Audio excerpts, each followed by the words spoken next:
Yet they accused me of having no conscience, of making dirty money, and said they'd rather let the crops rot in the field than sell to me. The following year, I stopped selling for them. Instead, I turned to help several nearby villages sell their kiwi fruit. To my surprise, I ended up making an absolute fortune. 1. Red heart kiwi fruit. The prime harvesting season each year is around August 25th to September 5th. In our village, over 80 households primarily grow kiwi fruit for a living. With smaller farms covering 5 to 6 mu and larger ones spanning 20 to 30 mu, the village's total annual yield is around 2 million jin. To find a market for all the village's kiwi fruit, as soon as August began, I started running around everywhere, contacting buyers. There are buyers in the county too, but their prices are about 30% lower than the primary market, and they're picky about the fruit. They won't accept any fruit weighing less than 80 grams, if we let them handle the purchasing. Every household would be left with about 40% of their fruit unsold, and this remaining 40% can only be sold to the collection station for just a few cents per jin, so that the villagers can earn a bit more. I'm out from dawn till dusk, either on my way to meet with buyers or drinking with them. From noon until night, it's 3 sessions a day, sometimes even 4, with hardly a break, even with a decent tolerance. I couldn't keep up with that kind of drinking pace. In the end, I proudly drank myself straight into the hospital. Fortunately, I managed to sign this year's acquisition contract just before I was admitted to the hospital. I was lying in the hospital on an 4 drip. Suddenly, I got a call from my dad. Alex, something's happened at home, you need to come back right now. My dad sounded frantic, and the call was cut off before he even finished speaking. It seemed as if someone had forcibly hung up on him. I know for a fact that my father is not a hot-headed or impatient man. For him to be in such a rush, something serious must have happened at home. I didn't even call the nurse. I just yanked out the 4 and rushed home. More than half the journey from the city to our village is mountain roads, and it takes at least 3 hours even at the fastest. By the time I finally made it home, it was already past 1 in the afternoon. A crowd had gathered outside my house. Usually, they're warm and welcoming when they see me, but today they were unusually cold and distant. Not a single person offered a greeting. What's everyone doing squatting by the door? Why not go inside? This year's kiwi fruit purchase contracts and prices have been set. Come on in, everyone, and hear the details. I greeted them proactively, but no one paid me any mind. Even the looks they gave me turned strange. Sensing the awkward atmosphere, I decided not to press my luck. Once I stepped inside, I realized the courtyard was already packed. It wasn't that the people outside didn't want to come in, they simply couldn't squeeze their way through. My father was squatting by the main hall's entrance, his head hung low. My mother's eyes were red and swollen as she kept wiping away tears. That black-hearted wretch is back. Alex, you heartless bastard, cough up everyone's hard-earned money. Now, too, the moment I stepped into the courtyard, I was surrounded by a crowd.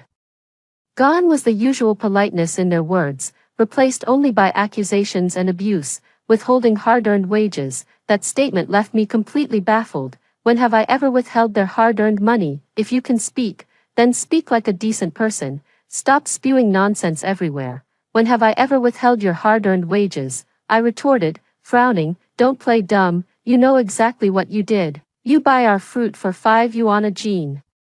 Sell it for 79 yuan a box, over 5 jin per box, pocketing 10 yuan profit on every jin from us. Have you no shame? We're neighbors, from the same village. I never thought you could be so heartless, even skimming our hard-earned money. Hearing their accusations, it suddenly dawned on me. Someone was deliberately sowing discord behind the scenes. My mind immediately went to my 2 little sidekicks, in the whole village. Aside from those 2, there wasn't a third soul who knew about this. Did Cecilia say that, or was it Derek? I demanded coldly. Both of them are university graduates from our village. Over the years, our village's kiwi fruit business has really taken off. After graduation, they couldn't find any decent jobs, so they came back to help their families grow kiwi fruit. When the village chief found out, he had them join me in expanding our sales channels, aiming to take our village's kiwi fruit venture to the next level. I can't say if it's a step up or not. But one thing's for sure, Derek is the village chief's own son. This year, I've been taking the 2 of them with me to the wholesale market. The wholesale market is too big for me to cover alone. I assigned each of them a section and had them ask the merchants if they needed any kiwi fruit, and to get their contact information if they did. By noon, I had already covered 3 districts myself, while the 2 of them hadn't even finished one. Their excuse was that they had no experience and didn't know how to handle the communication. In the evening, I took them to dinner with a buyer. The 2 of them just sat there eating like a couple of idiots, completely oblivious to everything else. They couldn't even manage the most basic courtesy of a toast. When the buyer initiated a toast with them, they didn't drink alcohol, fine, but they didn't even raise their juice glasses in response. It made the whole situation incredibly awkward. After the dinner, emboldened by the drinks, I gave them a piece of my mind and then hailed a cab to send them home first. Little did I know, they'd come back and stab me in the back. Never mind them, just answer the question. Did you or did you not withhold everyone's hard-earned money? The village chief said, waving his hand impatiently. Absolutely not. They both need to be here today. I said firmly, if anyone has something to say, let's hash it out face to face, right here and now. After spending years in university, you can't just go around stirring up trouble like a shit-stirring stick. 3. Alex, who exactly are you calling a troublemaker? How dare you deny skimming off the hard-earned money of our fellow villagers? Cecilia and Derek stepped out from behind the crowd. Derek glared at me with fury, while Cecilia looked down her nose with an air of superiority. Everyone trusted you and handed over the kiwi fruit to you. Who would have thought you could be so heartless? Our village produces roughly 2 million jin of fruit a year. Skimming 10 yuan off every jin means you're swindling 20 million yuan from everyone annually. That's 60 million over 3 years. Every family in our village depends on the kiwi fruit harvest to make a living. And what do? You contribute nothing, yet you pocket over 20 million from us every single year. Are you even human? Cecilia and Derek, playing off each other perfectly, successfully stirred up everyone's anger against me. After hearing their words, the villagers' gazes toward me grew increasingly hostile. I'm out from dawn till dusk, dealing with those buyers. Are the 2 of you blind or something? I retorted in a low voice. A pair of ungrateful wretches, after all the care I've shown them. Not only did they stab me in the back today, but they also twisted the truth. Humph. Cecilia curled her lip and let out a cold, mocking laugh. Well, since you put it that way, let's tell everyone exactly how you conduct your business meetings. At the city's most expensive hotel, the Triumph Grand, a single meal costs 20 or 30,000. That's where Alex dines every day. A bottle of mutai goes for 2,500, and he polishes off 4 or 5 of them in one sitting. Going to a nightclub to find a prostitute at night, those women are so filthy. He probably doesn't even realize he's already caught something. Not only is he squandering everyone's hard-earned money, but he's also shortchanging us on the kiwi prices, and he calls that putting in the effort. Cecilia pointed at me, seething with righteous indignation. The moment she finished speaking, someone immediately chimed in agreement. Scum, he's feeding off everyone else. Getting fat on our blood and sweat. Pay up, he has to pay back the money today. They were all talking over each other, and the more they said, the uglier it got. They outright painted me as a freeloading parasite. Have you finished? I raised my voice, cutting through the chatter. If not, keep going. It's not like it's getting dark anytime soon. I'll wait until you've all had your say, then I'll speak. The crowd gradually quieted down. I didn't start speaking until there wasn't a single sound to be heard. I can't be bothered to argue about Cecilia's slander that I went to a nightclub to hire a prostitute. Everyone's already made up their minds. Even if I talked until I was blue in the face, they wouldn't believe me. Let me ask you one thing. 5 yuan per jean. Isn't that the highest buying price around here? Have I ever shortchanged you? Not only do I give you the best price, but I also don't pick and choose based on size. As long as the fruit isn't spoiled, I take it all. What other village around here gets that kind of treatment? Before I started buying kiwi fruit, every year when the harvest season rolled around, all the other growers would be so worried they couldn't sleep. Except for my family, the village chief and a few others ran all over the place, whining and dining this person and that, finally managing to find a buyer. But as soon as they finished collecting the fruit, they just up and vanished. The villagers didn't get a single cent. The following year, the village chief and the others came to my family, begging us to help them figure something out. Back then, I knew some people in the city who would buy all the fruit from my family, but their operation was too small. They couldn't possibly handle the entire village's kiwi harvest. I really didn't want to get involved. But the village chief and over 10 others knelt right in front of me, refusing to get up unless I agreed.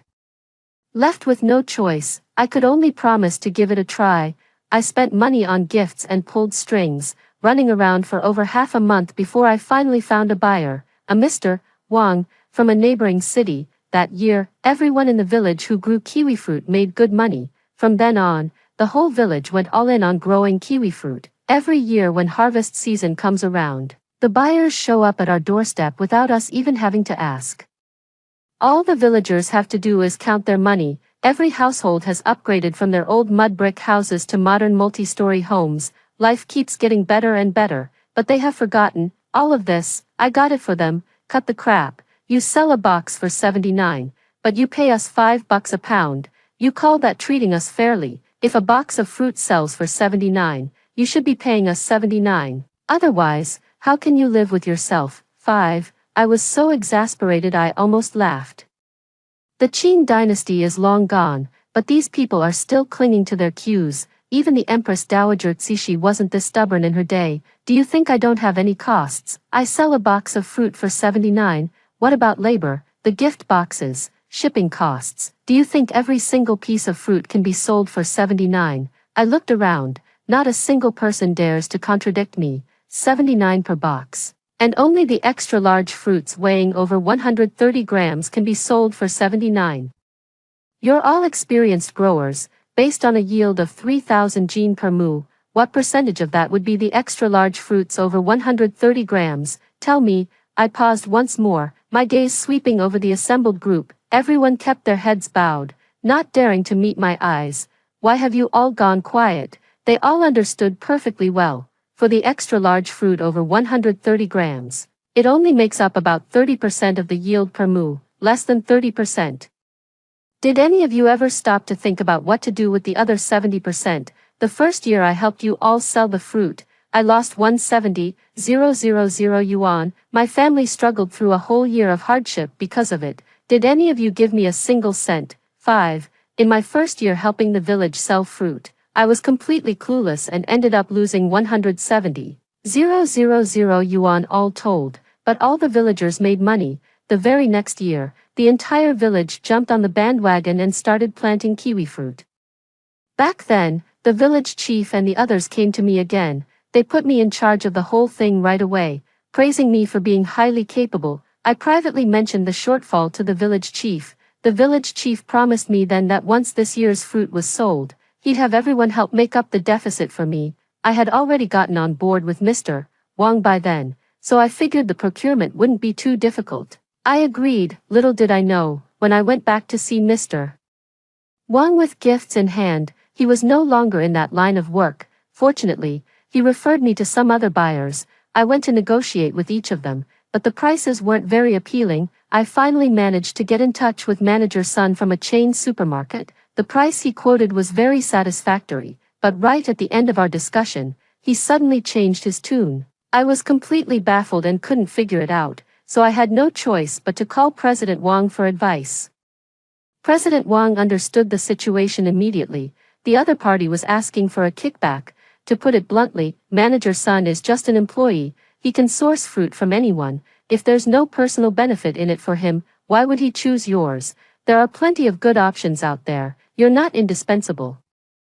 With Mr. Wang's mediation, I signed a contract with manager's son. He agreed to buy all the kiwi fruit from our village, but I had to give him a 300,000 yuan kickback. I couldn't tell a soul about the kickback. That's not just the rule, it's human nature. At the time, the market purchase price was a little over 3 yuan per jean. Under these circumstances, I could only offer the villagers 5 yuan per jean, regardless of size, and I would cover the shipping costs. The village's yield was very low that year, as many were growing kiwi fruit for the first time. The trees and soil weren't well established yet, resulting in an average yield of only about 1,000 jin per mu. The entire village's total harvest only amounted to 600,000 jin of fruit. We deduct 3% for moisture loss, which also covers spoiled fruit and shipping damage. That's just standard practice in the procurement business. after deducting the 3% for miscellaneous costs and shipping. I ended up with roughly 460,000. I transferred 300,000 to Director's son, leaving me with 160,000. To thank Director Wong for brokering the deal, I gave him a 50,000 facilitation fee. When someone hooks you up with resources, they don't do it for free. If you don't pay the facilitation fee, you're just shooting yourself in the foot. On top of that, after footing the bill for all those meals and other expenses, I barely ended up with any money left. The village chief never mentioned a word about what he promised me afterwards. 6. Don't think we're clueless. Even with less than 30%, you're still turning a profit. Cecilia saw that everyone was thoroughly shamed by my words. She once again took the lead in fanning the flames. With just a few words, he got everyone's spirits up again. Alex, I don't mean to lecture you, but you really should help folks out. We've all watched you grow up. How can you be so heartless? If everyone acted like you, Lu family village would be finished. Robert, look at the fine son you raised, making money from such shameful, heartless schemes. We toil on these few acres of land day in and day out, without a single day's rest all year, just waiting to sell the fruit to make a living. And what does your son do? Under the pretense of helping us sell the kiwi fruit, he shortchanges us by 10 yuan per gene. They couldn't talk me into it. A few of those old-timers actually turned their accusations toward my parents. My parents are decent, honest folks. Cornered by their words, I could only lower my head further. Watching my parents get bullied, I saw red. If you have a problem, you deal with me. This has nothing to do with my parents. Since you all think I'm making dirty money, I won't be buying the village's fruit harvest this year. From now on, I'm done. You can take your business to whoever you want. I delivered the ultimatum. The villagers were all stunned. After all, I offered the best purchase price and the most favorable terms. They know the situation in the nearby villages better than I do. If I don't buy it, where else could they get such a good price? I'll take it. Just when everyone was at a loss, Cecilia stepped forward. With a simple, I'll take it, she put everyone's mind at ease. Derek and I will take charge of selling our village's kiwi fruit this year. We promise not to take a single cent of profit for ourselves. Rest assured, everyone. Cecilia and I have been in touch with quite a few buyers recently. Our village's fruit is top quality, the yield is high, and it's well regarded in the market. We won't have any trouble selling it. You have my word. We would never swindle you out of your hard-earned money like some people would. They had found their pillar of strength. The villagers began to shower the two with praise. They trotted out the same flattering words they had once used on me, now directed at the two of them. They only changed the name. Everything else is a carbon copy, down to the last punctuation mark. Since someone's willing to pick up this mess, I'm more than happy to wash my hands of it. These villagers have become insatiable. Their appetites could swallow an elephant. For the past 2 harvest seasons, I've repeatedly stressed to them not to include any rotten or insect-damaged fruit.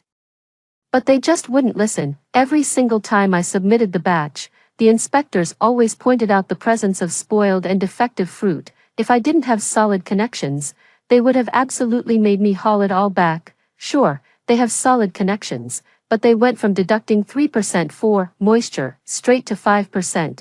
That extra 2 percentage points cost me over 200,000. I watched as Cecilia and Derek departed, the center of everyone's attention. A wave of immense relief suddenly washed over me. 7. Even though I'm no longer buying kiwi fruit from this village, the contract I signed with the other party is still valid. For 2 million gene of kiwi fruit, I must deliver on time by September 10th. For every day of delay, 5% will be deducted from the final settlement. The next day, I drove over to the neighboring village to look around. What are you doing? Trying to steal fruit in broad daylight, is that it? I was standing in front of the plantation in Shijia village. I had just opened up a fruit to look at when someone called out to me. A woman with fair, clear skin and delicate, refined features walked over. She wore a straw hat, her skin was as fair as snow, and her eyes were as clear as water. She gave off a very spirited and self-assured impression. No, I'm just here to look. Don't you remember me, Mr. Alex? The woman took off her straw hat and cut me off with a beaming smile. You are.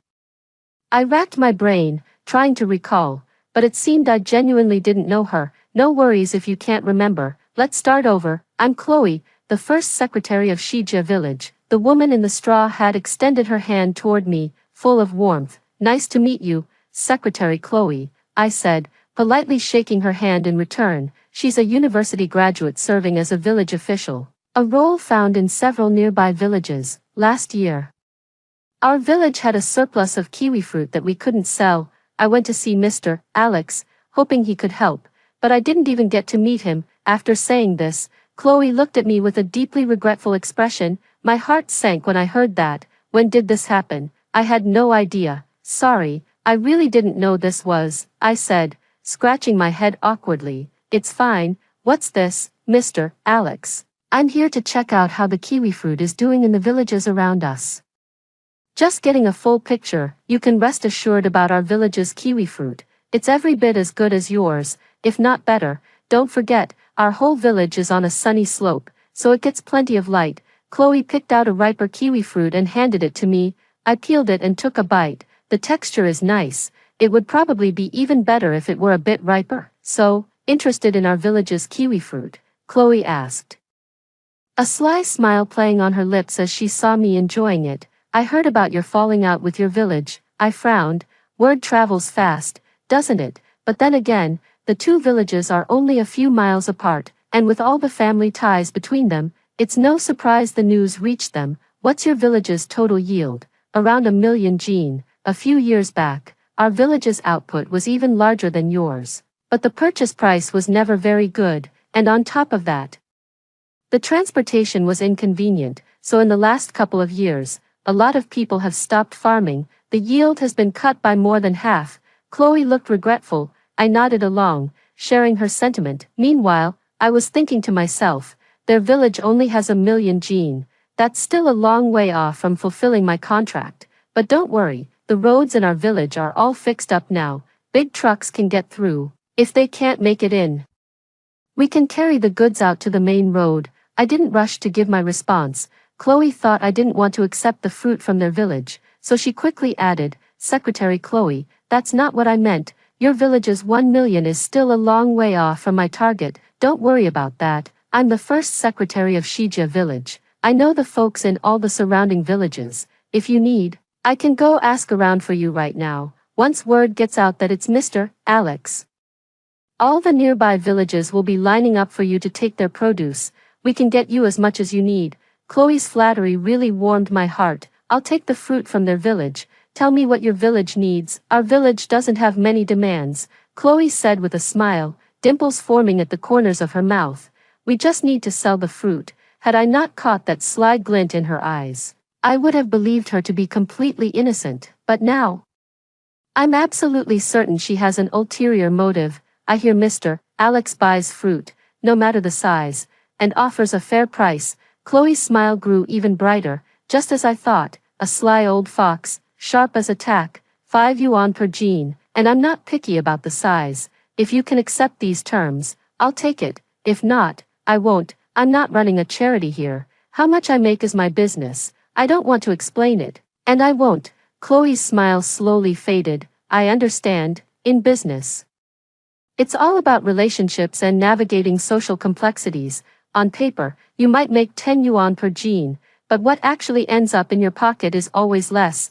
One more thing, the fruit must be sent to the city for testing in advance. I can only accept it if the quality passes and the pesticide residue is within the acceptable limits. If it's convenient for you, come with me to the city tomorrow and bring the fruit. If we drop it off in the morning, we should get the results back around 3 p.m. 8. The next morning, I took Chloe to the city. After 4 hours, we delivered the fruit to the testing department of Fresh Group. Alex, where are you? On the other end of the line, Mr. Lee from Fresh Group yelled at me angrily. Mr. Lee, I'm right here in our testing department. What's going on? Get to my office. Now. Before I could even respond, Mr. Sun hung up the phone. Mr. Lee is the golden goose who signed the contract with me.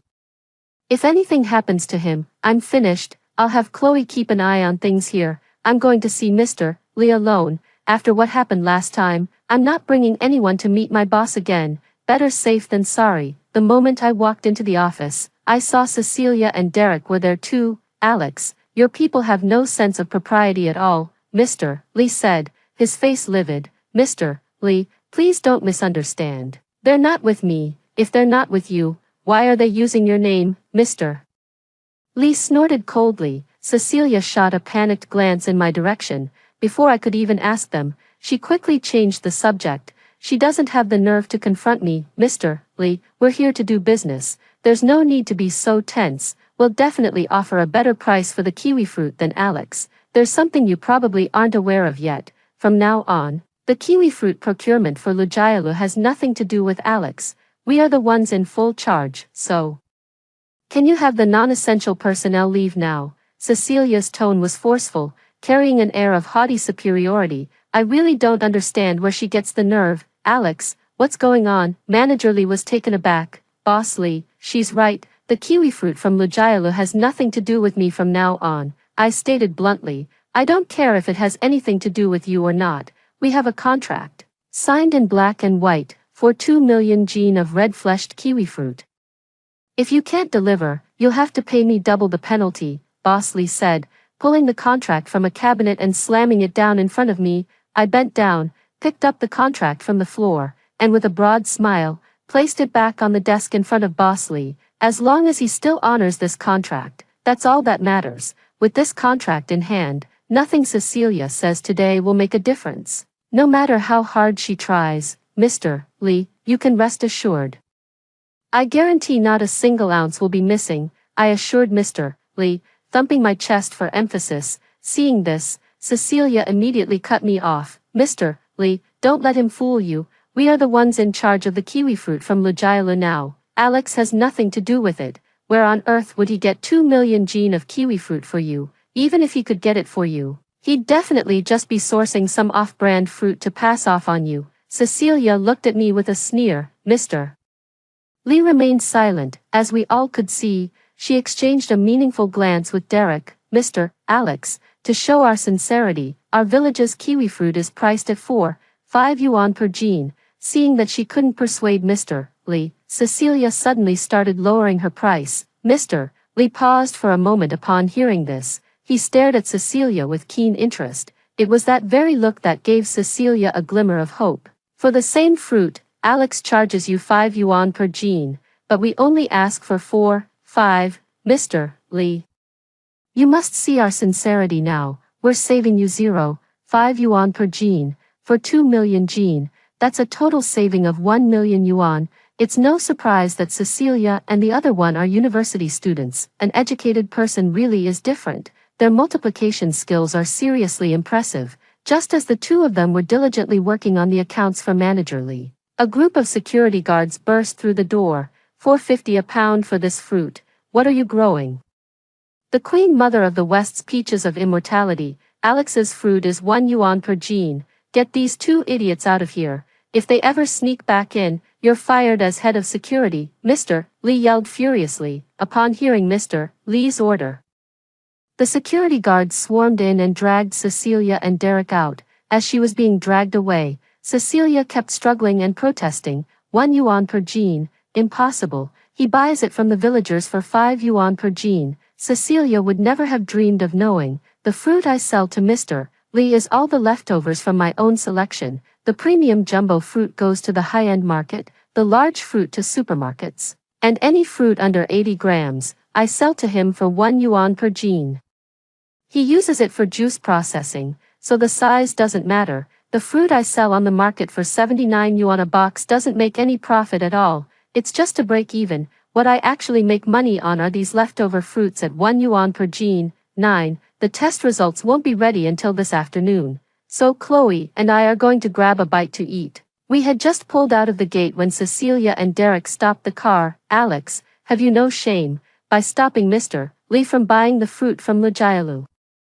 Are you trying to take food off the table for the entire village? Cecilia had arrived with her makeup meticulously applied. Now, it was all smudged, her eyes swollen like walnuts. The business at Lou's Manor has nothing to do with me. That's your affair. Out of my way. I honked the horn and hit the gas. Don't think you've got us beat. He's not the only one in town buying kiwi fruit. Plenty of other buyers out there. Alex, you just wait. This isn't over. Derek limped away, shouting impotent rage at the back of my car. I thought back to those few buyers I had introduced them to previously. To prevent the two of them from continuing to scam people using my name, I called each of those buyers one by one. I told them that recently, someone has been going around scamming people using my name, and today, Mr. Lee from Fresh Group almost fell for it. Have them pay attention. Don't trust anyone unless I come to see you in person. I take no responsibility if anything goes wrong. 10. That afternoon, the results came in. All the kiwi fruit from Shija village passed inspection, just as I had expected. On our way back, my phone rang several times. They were all calls from the produce buyers. Someone actually impersonated me to scam them. Good thing I warned them ahead of time, or they would have fallen for it. The car had just pulled up to the front of the house. I saw the villagers gathered around our house again, with my dad and mom surrounded in the middle. I laid on the horn and floored it, charging straight into the crowd. They scattered in a panic. Alex, have you no conscience? What gives you the right to stop them from buying our kiwi fruit? Robert, you need to rein in your son. He swindled us out of our hard-earned money before, and we let it slide. Now he's even stopping others from buying our kiwi fruit. Isn't he cutting off our livelihood? If you don't give us a proper explanation today, you won't get away with this. My parents' faces were ashen, their lips trembling, too furious to speak. I stepped out of the car and shielded them behind me. Where are Cecilia and Derek? Tell them to come out. I scanned the area but couldn't see either of them. If you've got a problem, you deal with us. We won't stand for you picking on those two. The villagers stepped forward one by one, backing the two of them up. Then I'll just call the police. They've been using my name to scam people all over the place. And now they're spreading rumors. Let them explain that to the police. The moment I finished speaking, Cecilia and Derek emerged from the yard across the street. They both looked flustered, clearly guilty and afraid of being caught. You two better start explaining, or you can explain it to the police. We didn't say anything, Derek muttered with his head down. Cecilia looked utterly wronged. The villagers aren't fools. Right and wrong are as clear as day. What's the point of going to the police station? It's not like it was built just for our village. You lot with your wagging tongues. Keep that nonsense to yourselves. All right, break it up, everyone. Go home and get dinner started. At the critical moment, the village chief stepped forward. With just a few words, he smoothed the whole thing over. My intention was just to scare them. What's the point of calling the police for something like this? There's no evidence and no video footage. Even if we asked those buyers to testify, it wouldn't make much difference. At most, they'd just get a stern talking to. Afterward, I'd still owe them a favor, and a favor like that would easily cost me 10 or 20 grand. I really can't be bothered to argue with them. Who would have thought? Cecilia had to go and stir up trouble again. I have some good news to share with everyone. Alex signed a contract for 2 million Gene. If he fails to deliver on time, he'll have to pay double the compensation. Who else but our village could produce such a massive quantity? Cecilia looked at me with gleeful schadenfreude. The crowd erupted upon hearing the news. At this point, whether Cecilia and the others have found a buyer is no longer important. What matters is that I have to pay double the compensation to the others. They're happy as long as I'm the one suffering. Alex, if you apologize to everyone now, refund 200,000 to each family. And then offer a price of 5 yuan per gene.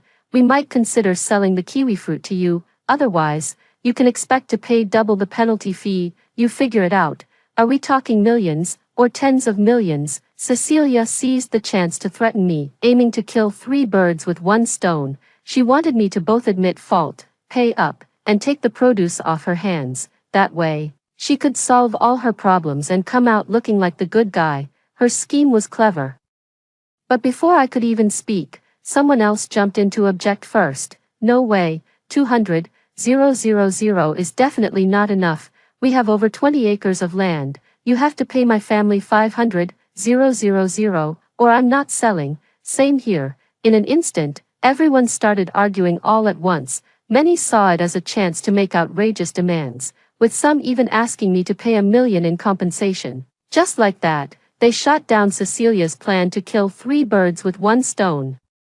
The two of them were trapped in the middle of the crowd, unable to get away.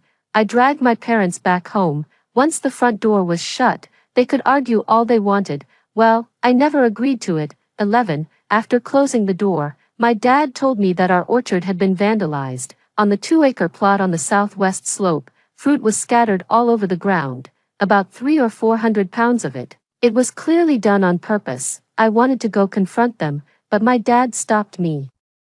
He knows how people in the village can be, with this kind of underhanded mischief. Even catching someone red-handed wouldn't do any good. They'd just fake an illness as soon as they got to the police station. You're dealing with people in their 50s or 60s.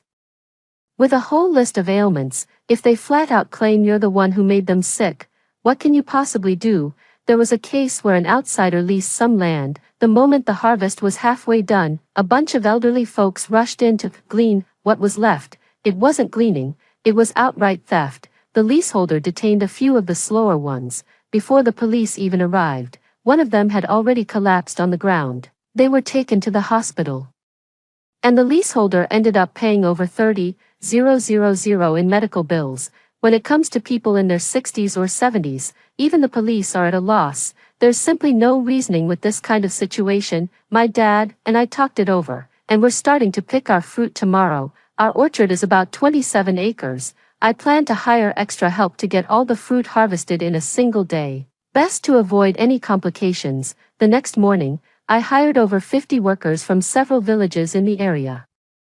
We worked non-stop until around 4:30 in the afternoon before all the fruit was finally harvested. At the same time, Chloe brought me another piece of good news. She had spoken with people from the neighboring villages, and they were all happy to sell their kiwi fruit to me. On the other hand, Cecilia and Derek have shot themselves in the foot every single day. The moment they open their eyes, someone is already camped outside their door, asking about the acquisition.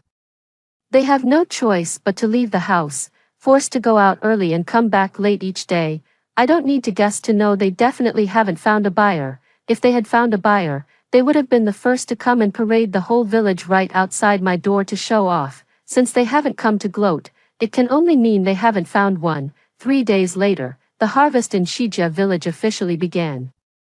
With the goal of gathering 1 million gene of produce within 7 days, to prevent any mishaps, I stayed on site to keep a close eye on things. Chloe used a megaphone to broadcast a looped message. Attention, villagers, please do not put in any bad, rotten, or insect-infested fruit. Do not put them in. I repeat, in previous years, our village was always the first to start harvesting kiwi fruit. This year, that changed to VillageThe village.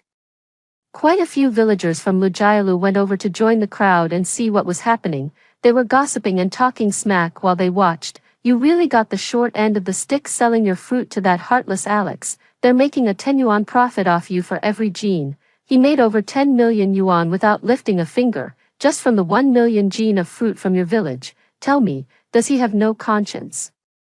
The villagers from VillageThe who came to watch the commotion were bad-mouthing me everywhere. They were egging on those villagers not to sell their kiwi fruit to me, but no one believed them. You can't go around saying things like that. Mr. Alex is a good man, a truly wonderful man. In the past, the fruit from our village always sold for 4 yuan per gene.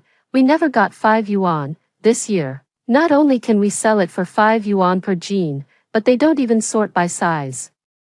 You can earn thousands more per mu of land. The villagers of VillageThe village refuted VillageThe's nonsense with hard facts. Facts speak louder than words. You must not fall for their tricks. This is our hard-earned money. We toil all year and barely make a thing, while he does nothing and rakes in over 10 million. He's getting rich by sucking our blood. The villagers of VillageThe weren't ready to give up and wanted to keep trying to reason with them. Little did they know.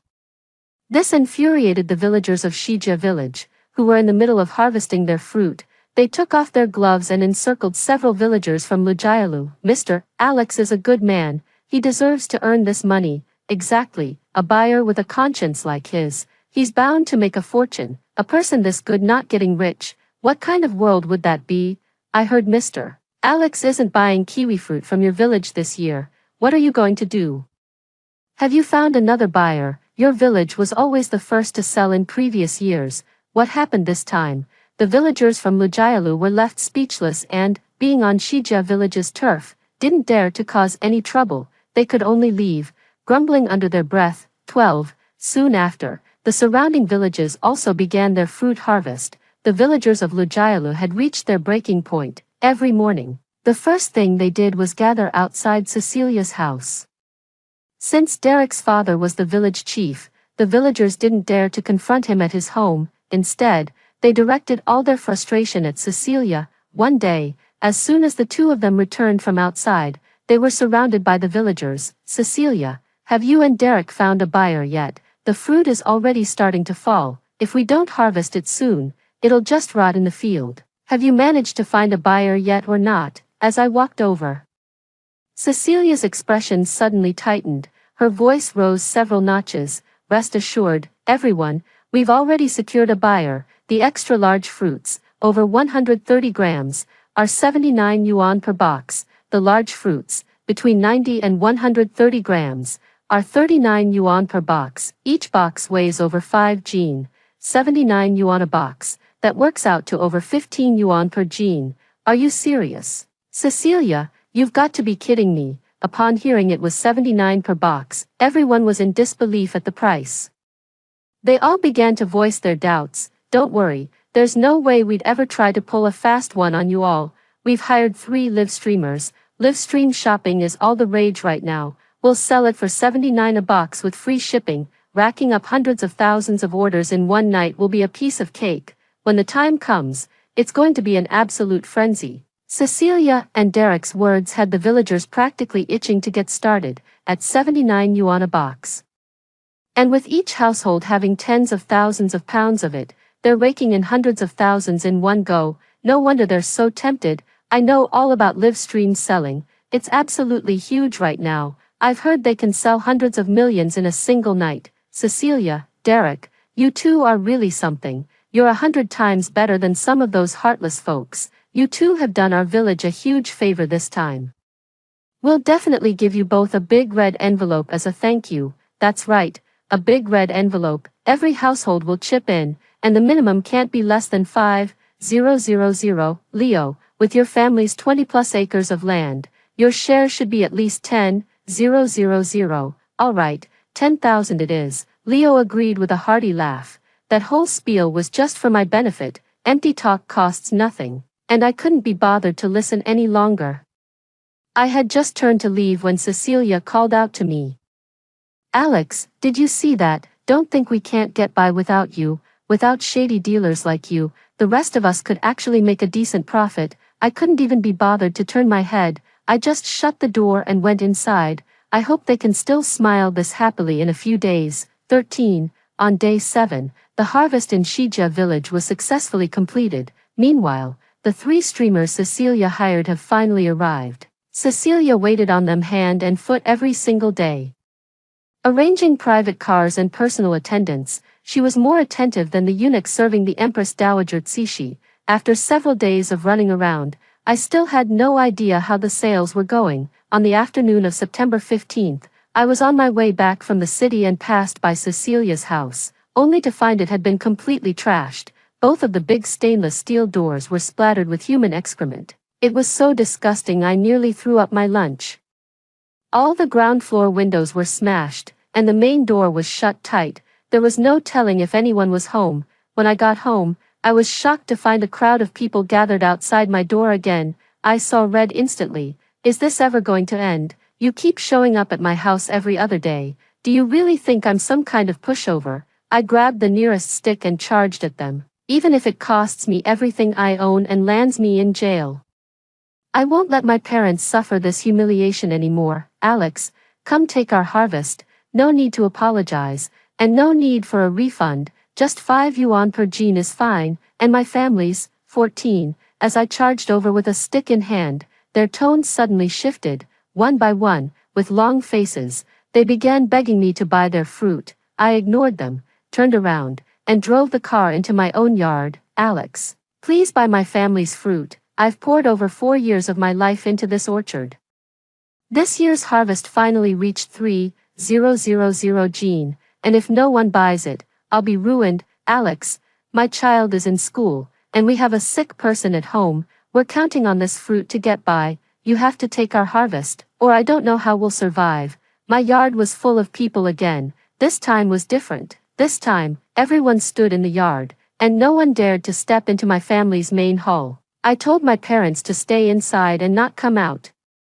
I moved a chair and sat at the entrance of the main hall, not saying a word. Alex, we're all neighbors here. Last time, we were in the wrong for believing the lies of those two good-for-nothings, Cecilia and Derek. Those two scoundrels didn't sell a single pound of our fruit for us. Instead, they swindled us out of over 100,000. Now they've all vanished without a trace. The villagers began pouring out their grievances to me. No wonder Cecilia's house got trashed. She was the one who ran off. I scanned the area but didn't see the village chief anywhere. His place was probably smashed up too. This is truly delightful. The fruit hasn't even sold. How could we possibly swindle you out of your money? I suppressed a laugh and asked with feigned seriousness. Those three streamers demanded a so-called slotting fee up front, 30,000 yuan each. They brought a total of 11 people. They stayed and ate at a hotel in the county town every day, costing us over 17,000 in just 3 days. They swindled us out of over 120,000 yuan, and only managed to sell about 30 orders for us in total. And get this, more than half of those orders were placed by themselves. The crowd poured out their grievances, their voices thick with emotion. After hearing it all, I just felt it wasn't satisfying enough. They got off way too easy. They didn't run into one of those ruthless streamers who'd charge 30,000 for a slot. Clearly, they've never been burned before. Alex, if you're gonna blame anyone, blame those two sons of bitches. If it weren't for them stirring up trouble, nobody would have misunderstood you. Don't you worry, we'll make sure you get your payback. Those two can forget about ever setting foot in our village again. If they dare set foot in our village again, we'll break their legs. These villagers are now pinning everyone's mistakes squarely on Cecilia and her companion. They've passed the buck with surgical precision. For that reason alone, there's no way I'm accepting their produce. Anyone who gets involved with people who are only there when they need you and disappear when they don't is asking for trouble. I can't take it, I said flatly. You can't take it. How could you possibly not be able to take it? You've taken from all the nearby villages. So why can't you take from your own? There are over 80 households in our Lu family village. Go back a few generations, and we're all tangled up in family ties. You can't side with outsiders over your own kin. The moment they heard I couldn't take it, the villagers immediately got worked up. 1 second they were all humble and pleading, the next they were back to cold, accusatory questioning. I thought to myself with a sneer, a leopard can't change its spots. 15. The courtyard erupted into chaos in an instant. Just as the situation was about to spiral out of control, the village chief appeared once again, right on time. Alex, I'm begging you, I'll get down on my knees for you. You can't just stand by and watch everyone's fruit rot in the fields, can you? The village chief walked up to me and, without a word, pulled out his old trick of threatening to kneel again. The previous 2 times, he had tried to intimidate me with the same kneeling act. Back then, I was young and soft-hearted. I never actually let him go through with it. Every time he cried out that he was going to kneel, either my father would rush to pull him up, or I would hurry to support him. Not once did he ever actually go through with it. This time, he was pulling the same old stunt again. I'd like to see who's left to catch him this time. As soon as the village chief finished speaking, my backside was glued to the chair. I knew if I didn't get up, he genuinely wouldn't kneel. I leisurely pulled out a cigarette and lit it. He still hadn't knelt down. Alex, the village chief is your elder. How can you make him kneel? Alex, just agree already. If word gets out that the village chief knelt before you, how will you ever show your face in public again? Seeing that I still hadn't gotten up, the chief's lackeys quickly stepped in to smooth things over. I leisurely blew a smoke ring. Chief, cut the act.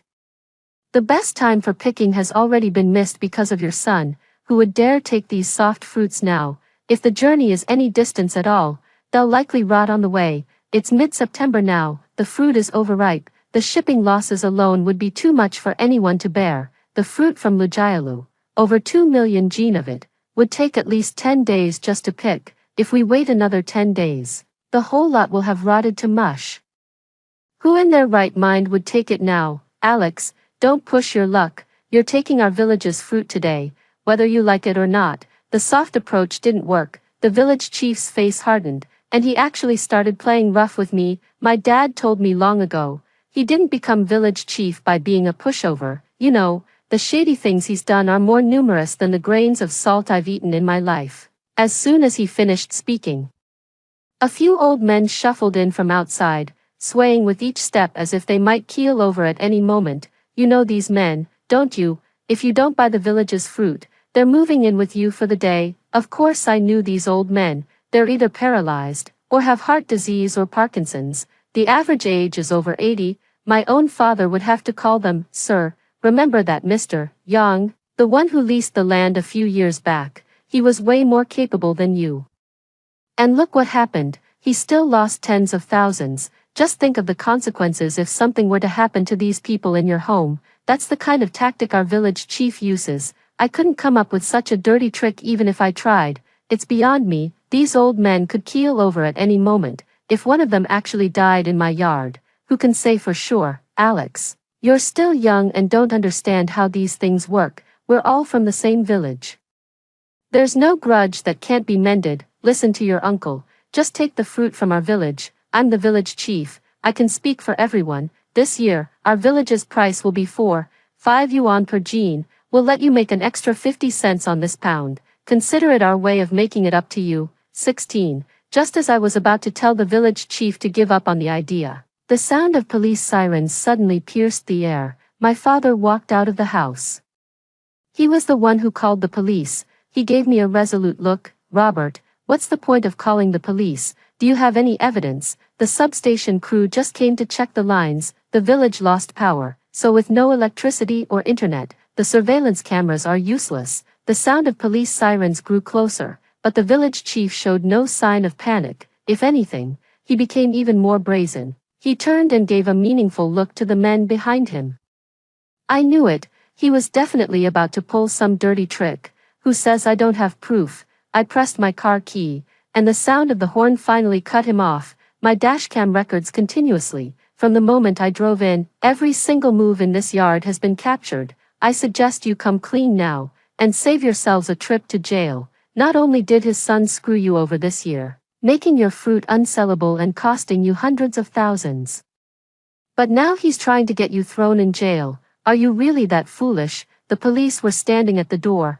I started shouting at the top of my lungs. As soon as I said that, and with the police right behind us, someone immediately cracked under the pressure. Officer, this has nothing to do with us. The village chief tricked us into coming. He told us to all crowd into Alex's house and force him to buy our fruit. Officer, my grandfather has nothing to do with this. He's 87 years old and doesn't understand what's going on. It was the village chief's idea. He told my grandpa to come, saying that if Alex refused to buy our fruit, my grandpa should just lie down in Alex's yard. That way, Alex would have no choice but to give in. Officer, my father is in the same situation. He's 70 years old and just had a heart stent put in last year. The village chief said that if the police came, my father should lie on the ground and pretend to be sick. That way, Alex would be in deep trouble. When a wall starts to fall, everyone gives it a push. When the tree falls, the monkeys scatter. They started confessing everything before the police even began their investigation. You fools, do you think I'm doing this for myself? I'm only doing it so Alex will buy your fruit. Fine, just let your fruit rot in the fields then. The village chief had been betrayed by everyone, leaving him no choice but to admit it. We have both eyewitness testimony and physical evidence. That's a load of crap. You're doing this for your son. Your son, Derek, screwed everyone over and then just skipped town. You know everyone's out for your son's blood. That's why you're trying to clean up his mess, so he can come back to the village. 17. Leaving the police station, I took my parents straight to the city. Going back to the village now would only invite trouble. The kiwi fruit in Lujialu will just rot on the ground. There's nothing anyone can do about it. The local retail market is already saturated. The fruit has to be shipped elsewhere, but there just isn't enough time. If I go home, they'll definitely be blocking my door again. The villagers have their tactics. First the crying, then the making a scene, and finally the suicide threats. When they all gather at my doorstep, that's when the real chaos begins. The next day, I went back to the village alone. I thought about it. Not going back wasn't right either.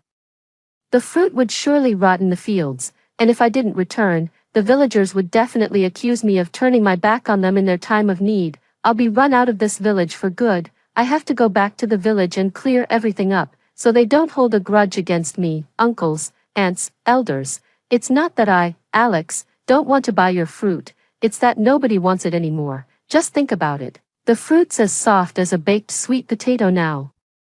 How are we supposed to ship it? All we have are mountain roads here. The fruit will spoil before we even get it out of the village. Who would want it by the time we haul it over? With that troublemaker of a village chief out of the picture, the villagers seemed much more honest and simple. I appealed to their emotions and reasoned with them. I spent over an hour trying to talk them down, addressing them respectfully as uncle and auntie the whole time. Only then did they finally calm down. They were all weeping and wailing, beating their chests in utter anguish. Then, in the midst of their sobbing, someone, no one knows who started it, took off running toward the village chief's house, and the whole crowd surged after them. The village chief's 3-story villa is probably a goner. 18. While ransacking the village chief's house, the villagers accidentally broke into a hidden room. The room was stacked with piles of cash and gold bars. The police made a preliminary calculation, over 2.7 million in cash and more than 3 kilograms of gold bars. Afterwards, the village chief voluntarily confessed to the crime. A few years back, when he helped the village sell kiwi fruit, he had been taking kickbacks all along. The most egregious instance was when the buyer skipped town. The buyer had paid a 50% deposit up front. The village chief intended to distribute the money once the final payment arrived. Little did he know, the buyer vanished right after collecting the fruit. The village chief, in cahoots with Cecilia's father, Philip, pocketed the entire sum. At the time, they paid a deposit of 1 million. The reason Cecilia and her son are targeting me is entirely because the village chief and Philip stirred up trouble between us, the year the whole village was swindled. My family was the only one that got paid for our fruit. The villagers suggested they come to me. The village chief and Philip objected at the time, but with so many people in favor, they had no choice but to hand over the lucrative task of finding a buyer to me. Little did they know, I just kept getting better and better at it, leaving them with no way to get involved. After Cecilia and Derek graduated, it gave them a renewed sense of hope, which led to everything that followed. 3 months later, the corruption case involving the village chief and Philip went to trial at the Municipal Intermediate People's Court. The village chief was found to have embezzled over 4.3 million yuan in total, resulting in a sentence of life imprisonment and the confiscation of all his property. Philip was sentenced to 12 years in prison and had all his assets confiscated for embezzling over 2.4 million yuan. Story 2. When the earthquake came, Mom didn't hesitate to run out while holding my younger brother, leaving me, a young child, behind. Afterwards, I cried loudly. Mom said, "It was just a small earthquake. You're just being overly sensitive. Even though I didn't take you with me when I escaped, you're still fine, aren't you?" She clearly knew that if it weren't for the 2 big golden retrievers that protected me, I might have lost my life. I didn't die, but I lost the 2 big golden retrievers and my legs. Later, accompanied by the surviving little golden retriever, I gradually got out of the shadows. Grandma thought that having a dog would affect my younger brother's studies, so she secretly sold it. I hysterically questioned why she sold my dog. Mom slapped me hard and said, "It was just a dog. Is it worth yelling at your grandma?"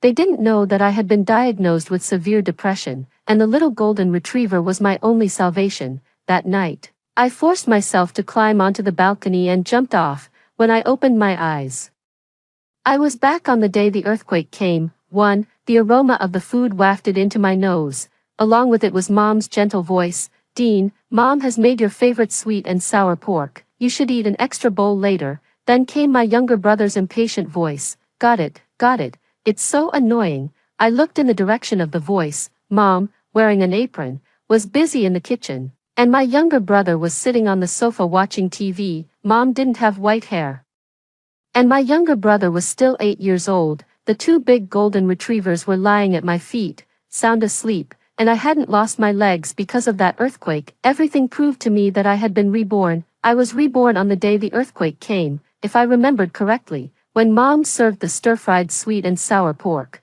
the ground began to shake. Realizing this, without saying a word, I grabbed the collars of the 2 golden retrievers, one in each hand, and dragged them towards the yard. As for my younger brother, I told him that there was a nest of swallows under the eaves on the 2nd floor. Sure enough, my younger brother, who had been watching the cartoon, immediately became excited and opened the door to rush to the 2nd floor. Finally, The moment I walked into the yard and my younger brother ran up to the second floor, the ground began to shake, too. Just like in my previous life, the moment the house started to shake. Mom threw away the sweet and sour pork in her hand and rushed to the living room. Seeing that my 75-pound younger brother wasn't downstairs, she started shouting my younger brother's name hysterically and searching the room. When she heard my younger brother's voice coming from upstairs, she rushed out quickly, never mentioning my name throughout the process. However, almost at the same time she rushed into the yard, the whole building collapsed with a loud crash. The ground was still shaking. And I had reached the safe area. I slumped to the ground, and the two big golden retrievers were snuggling beside me. I hugged them tightly. It was great that they were still alive, and my legs weren't broken either. Unexpectedly, while I was still immersed in the joy of surviving the disaster, Mom suddenly rushed into the ruins and started searching for my younger brother. She didn't stop crying until she found my younger brother with blood on his legs after her nails were turned over. After crying, as if she had thought of something, she pounced on me, grabbing my hair and hitting me. "You dead girl, you saw the earthquake coming and didn't even shout. You only cared about these two beasts and ignored your younger brother. Why wasn't it you who had an accident but your younger brother?" 3. My face stung, and my ears were buzzing. This scene seemed to pull me back to my previous life. At that time, I was pressed under the ruins and watched as Mom protected my younger brother in her arms. The two golden retrievers protected me from left and right, and they were already barely breathing. Afterwards, when I was rescued by the rescue team, I cried and questioned why she only saved my younger brother and ignored me. Mom said that she didn't mean to. When the earthquake came, her first reaction was to run with my younger brother, and she really forgot about me. She even posted a short essay online with the title, "A small earthquake made my 11-year-old daughter hate me for a lifetime." My legs were almost crushed, and I had to face amputation. Because of the righteous comments from netizens, Mom spoke sarcastically to me in various ways. She called me overly sensitive and narrow-minded, and said that I was an ungrateful person. My younger brother also showed off everywhere, saying that Mom loved him the most and that I was a burden. I gradually fell into depression because of their scolding and the death of the two big golden retrievers. Later, when I was in a wheelchair and mourning Jojo and Coco, I saw the little golden retriever they gave birth to in the ruins. Since then, there was a glimmer of light in my life, but who would have known that they would push me into the abyss again? I still remember the gloating look on my younger brother's face when I found out that Grandma sold my golden retriever. He looked at me with a bad smile and said, "You dead cripple, Grandma sold your dog to the dog meat vendor. Too bad I didn't get to taste the dog meat. It must be delicious. You said you have depression. I think you're just pretending. If you were really depressed, you would have died long ago. How could you still be alive?" Perhaps seeing that I didn't reply, Mom flew into a rage again. She slapped me hard again and cried, "I'm talking to you. Are you deaf? Why are you looking at me like that? Am I wrong?" At this time, many people who had survived the disaster gathered around. Thanks to Mom's loud voice, everyone looked at me.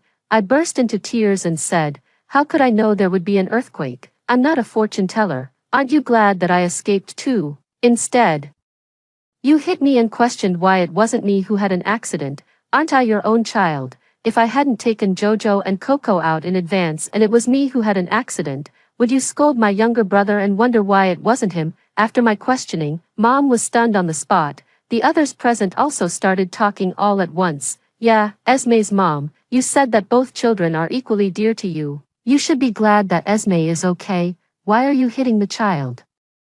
Instead of scolding your daughter, you should go and check on your son. You're lucky, unlike my family, my child's grandfather and father." The person who spoke last started wiping away tears. In the direction where her gaze landed were two relatives who had been dug out by everyone but had already lost their vital signs. Probably reminded by this, Mom realized that her younger brother was still under the ruins. She cursed and rushed over with several others to dig out her younger brother whose legs were still in the ruins. When she saw that her younger brother's lower body was covered in blood, she cried her heart out. Dean, don't scare Mom, look at your sister." "Dean," Mom just said a few words to her, and she came up with a lot of reasons. "Dean will definitely be good when he grows up, unlike your sister. She will definitely be an ungrateful person." I didn't refute. Instead, I sneered in my heart. Mom, since you've already decided that I'm an ungrateful person, if I don't live up to your expectations, won't you be disappointed? But now that it's my younger brother who's paralyzed, I really want to know how you will deal with it. 5.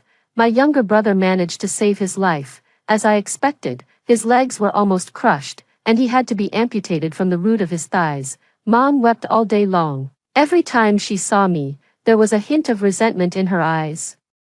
But when I looked at her, that resentment disappeared in an instant. Instead, she said coldly, Esme, your younger brother is like this now, you should study hard. Mom still has to go to work. After your younger brother is discharged from the hospital, the responsibility of taking care of him will fall on you. With these words, she revealed the truth of why she could tolerate me, but I'm no longer that easy target. So I said, Mom, I'm only in the 5th grade, I'm so stupid. How can I take care of my younger brother, and I still have to go to school? How about this, you resign and take care of my younger brother, or you can ask Grandma to take care of him. Perhaps remembering all the times she had disliked me for being stupid, and thinking that I was indeed unreliable, Mom finally sighed and said, Fine, I'll beg Grandma to come and take care of your younger brother. In fact, in my previous life, Mom didn't consider who would take care of me at all.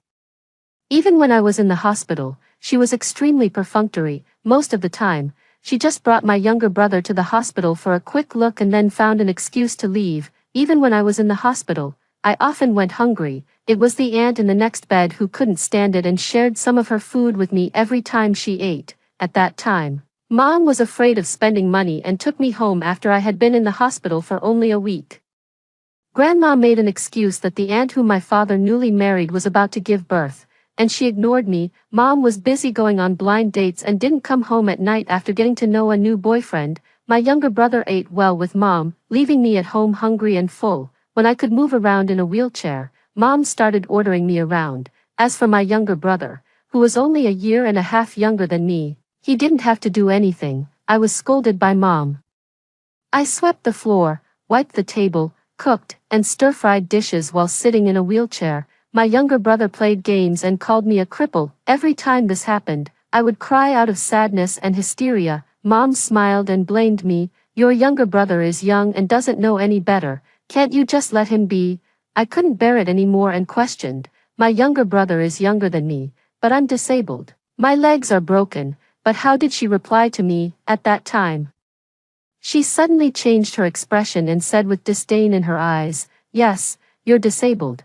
But it wasn't me or your younger brother who made you disabled. You can only blame your bad luck. After that, I learned to keep my mouth shut and stay silent. 6. Because of his disability, unlike me in the previous life, this time my younger brother took the initiative to drop out of school. Grandma, after Mom's pleading, although she complained, she still agreed to take care of my younger brother.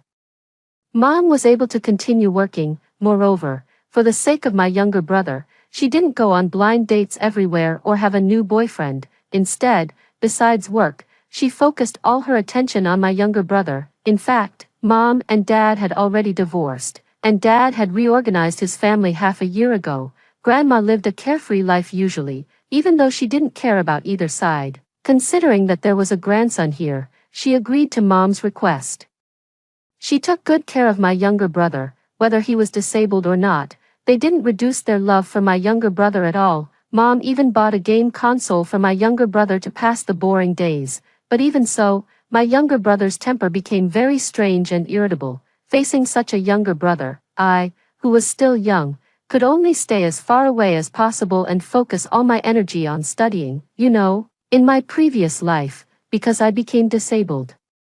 Mom didn't ask for my opinion and directly handled my withdrawal from school. So far, not having the opportunity to go to school was the biggest regret in my life.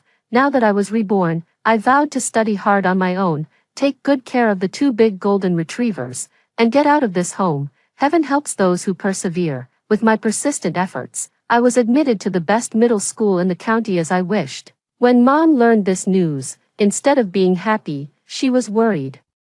That night, Mom specially called Grandma and they came to my room.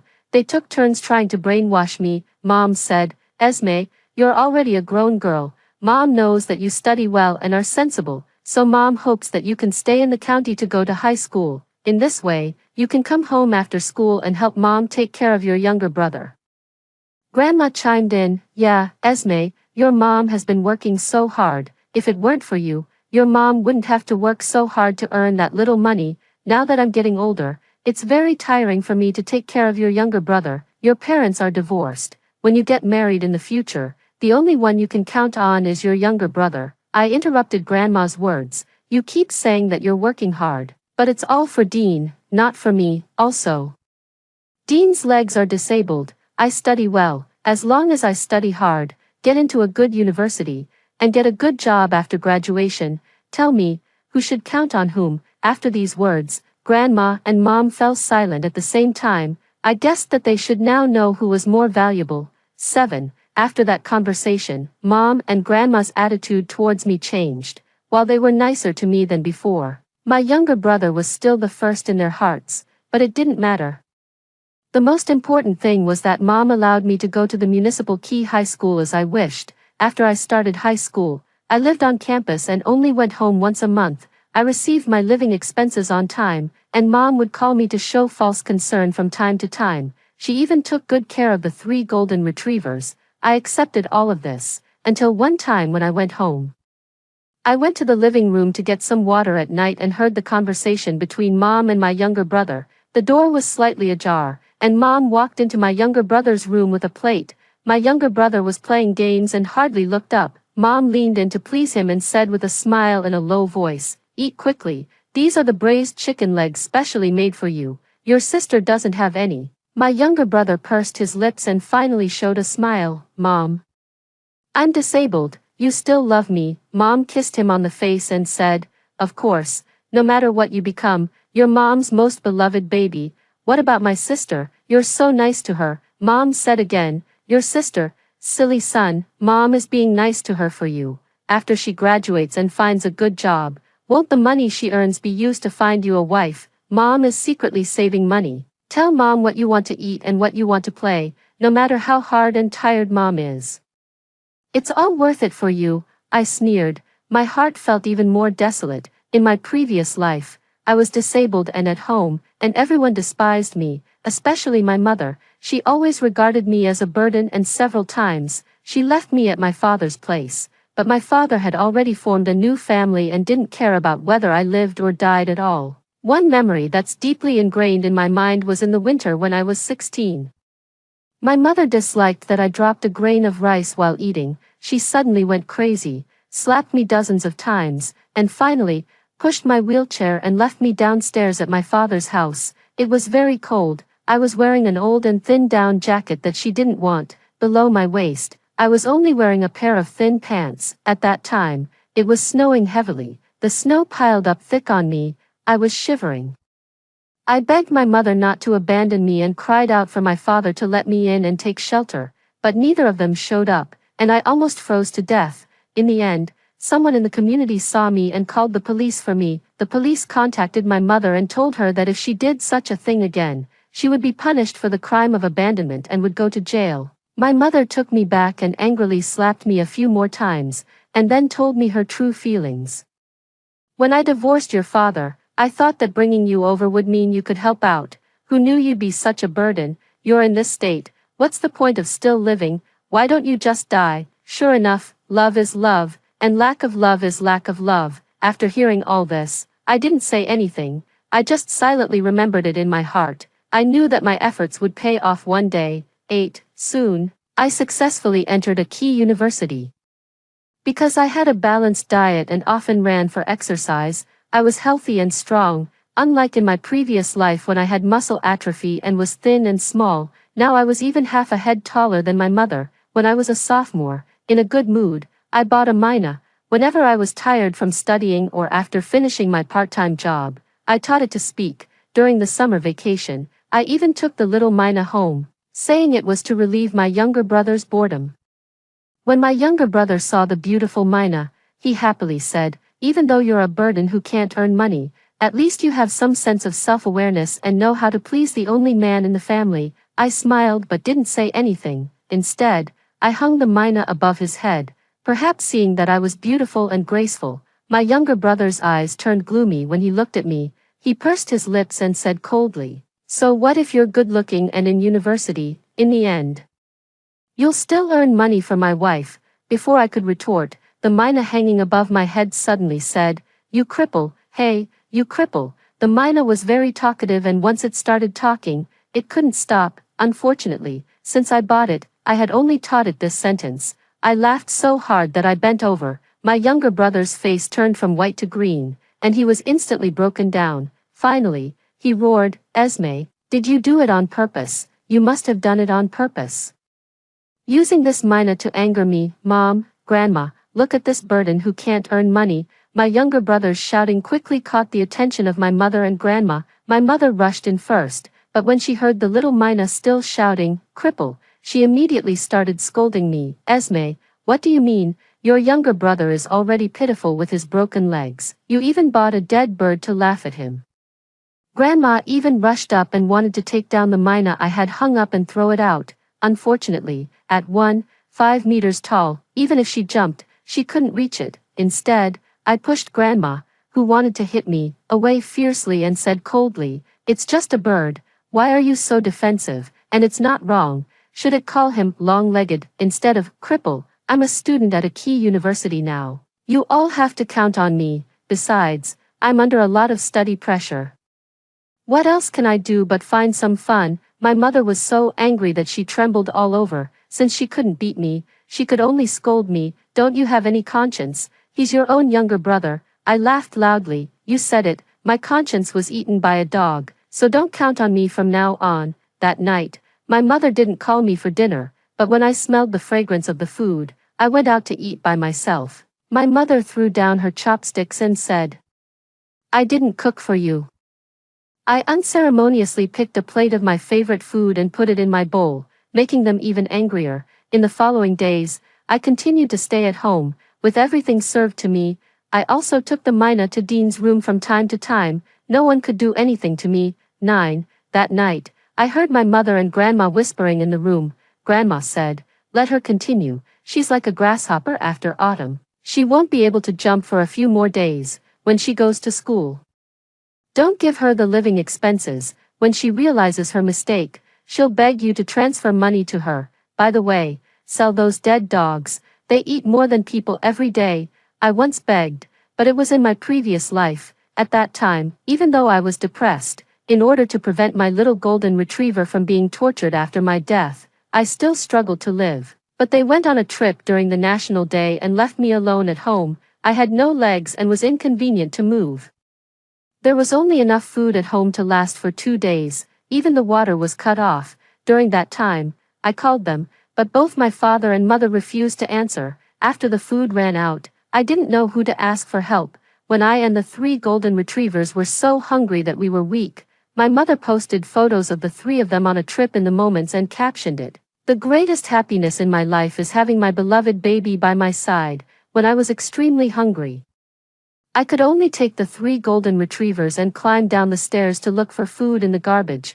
When I was thirsty, I found plastic bottles and filled them with tap water from the property's public toilet to drink. Despair surrounded me, and I hated every one of them, but I didn't even have tears of hatred. I could only drag my broken body and hold on until they came back. So I was extremely grateful that God gave me a chance to start over. When school started this time, I took the 3 golden retrievers with me. Coco and Jojo were already very old, and I knew they wouldn't be with me for long, but I still did my best to rent a house outside so that they could enjoy their old age. Perhaps seeing that I didn't respond, my mother took the initiative to call me a month after school started. First, she pretended that nothing had happened, and then she probed and asked, "Esme, you know it's not easy for Mom to support you in school all these years.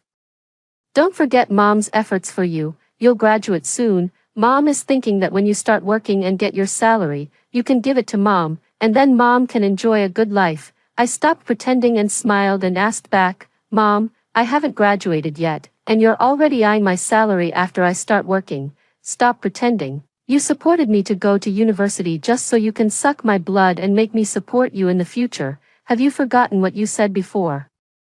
You said I'm an ungrateful person. How can an ungrateful person be a good girl?" My mother was completely enraged. She was so angry that she gasped for breath and finally said harshly, "Esme, you're really ungrateful. Why didn't I strangle you when you were born?" I still smiled and said, "Mom, you've raised me so big. Don't you think it's too late to say these things now?" This time, she was so angry that she hung up the phone directly. And I blocked all her contact information before she could do anything. 10. In fact, after entering university, I had been doing part-time jobs. I also asked for more living expenses every month, saved money by being thrifty, and saved the extra part. I even found a senior who wrote novels and learned how to write novels from her. Through my efforts, I also had a considerable income from the manuscript fees. You know, in my previous life, before the National Day, the motherland was prosperous.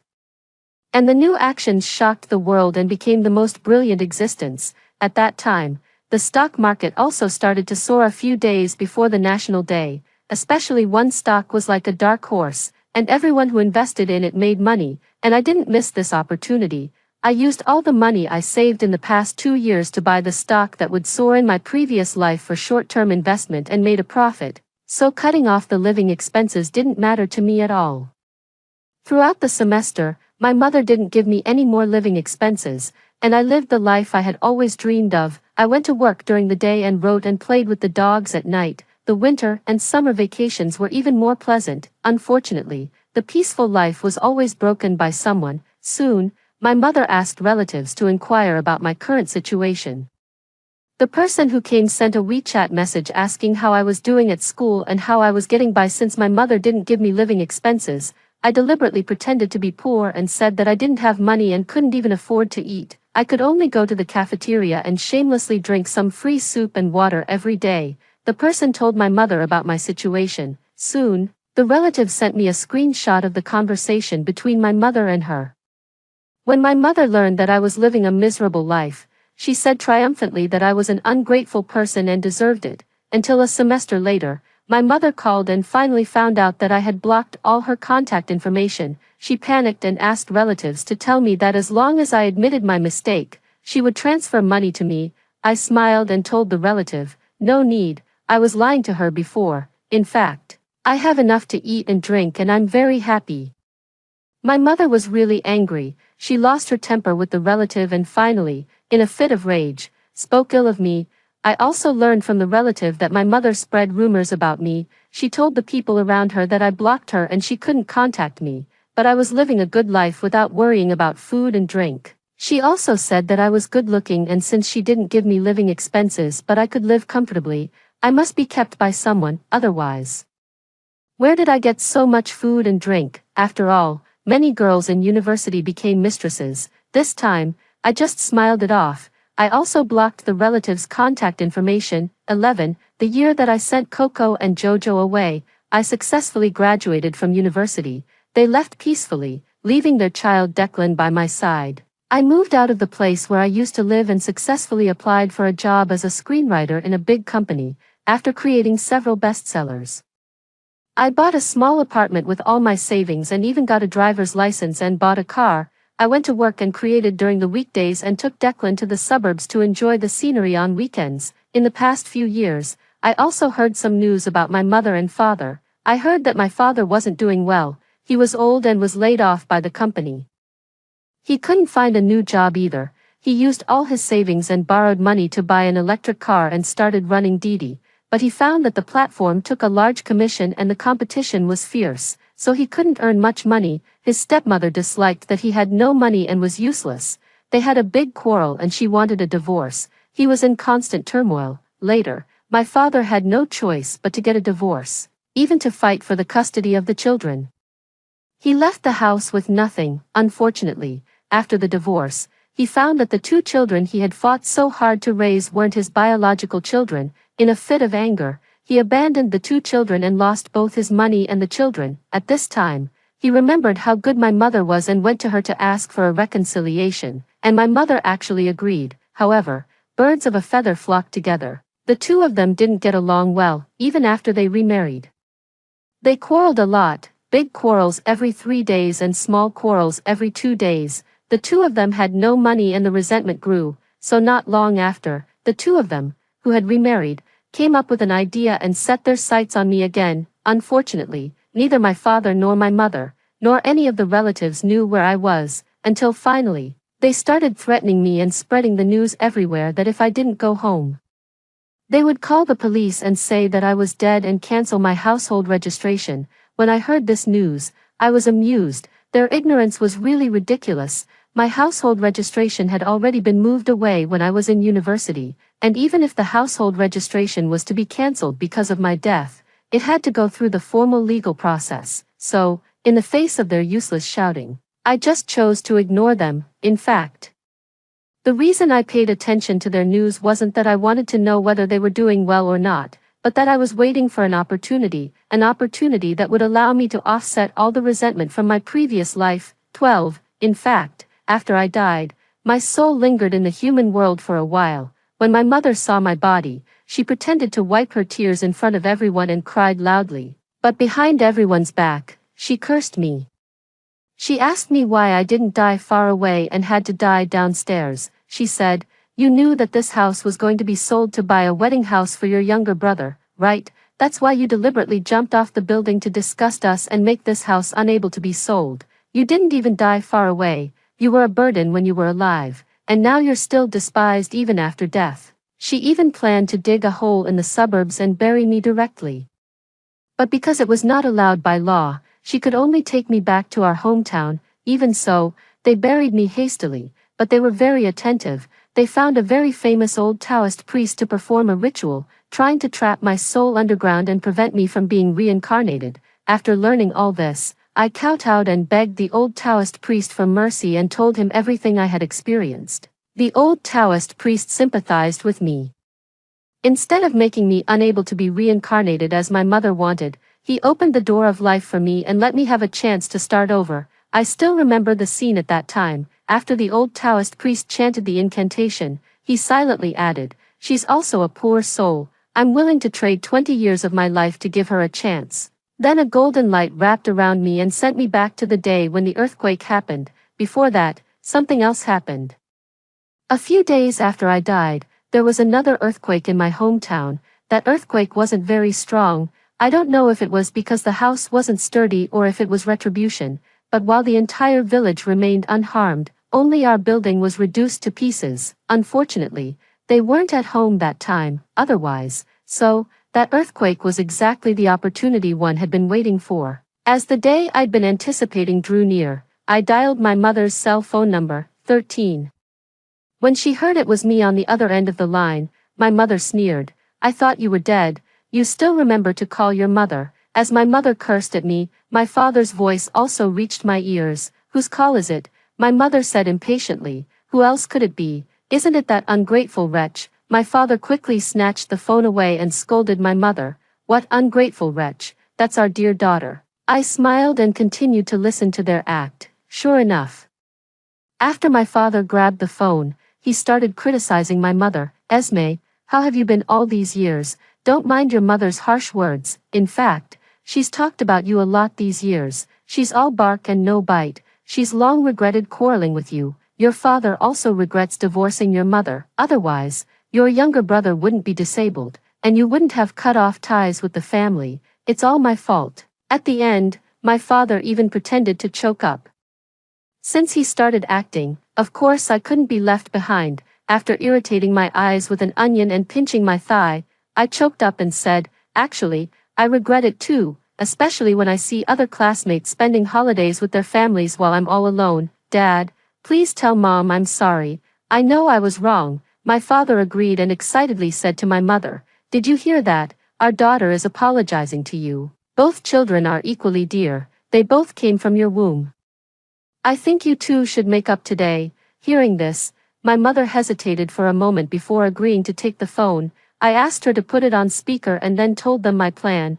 I told them that I was now self-employed and could earn a lot of money each month. The older I got, the more I understood their hardships, and the more I longed for a complete family. I also said I wanted to move back to my hometown because life there was more peaceful. After hearing this, my parents kept nodding in agreement, complaining to me about how expensive life in the city was, where even drinking water cost money, and how much better it was in the village. They also said that the house in the hometown had already been renovated and I could live there if I went back. Secretly delighted, I started painting a rosy picture for them. I told them I had saved some money and planned to use it for my younger brother's wedding. I also asked them to clean up the old house first.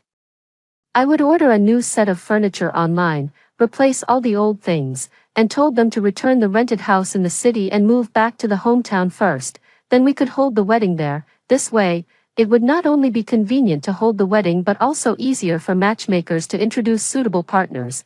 After all, it was harder to find city girls who knew each other well compared to those from the hometown. Finally, I also ordered a refrigerator, a TV, and other large furniture online. After doing all this, I showed them the order screenshots. I told them to leave for home immediately to clean up, and I would be back in a few days. Seeing my sincerity, my mother and the others agreed. 14. I don't know if it was because they were thinking about arranging a marriage for Dean soon, but my parents acted extremely quickly. Early the next morning, they sent me photos of themselves on a minibus heading back to the countryside. Grandma, Dad, Mom, and my younger brother were all in the photos. I replied, "Okay, you go home and get ready first. I have some work to deal with here. It will probably take a few days. I'll be back as soon as I'm done." My parents didn't suspect anything and even reported to me the progress of cleaning the house over the next 2 days.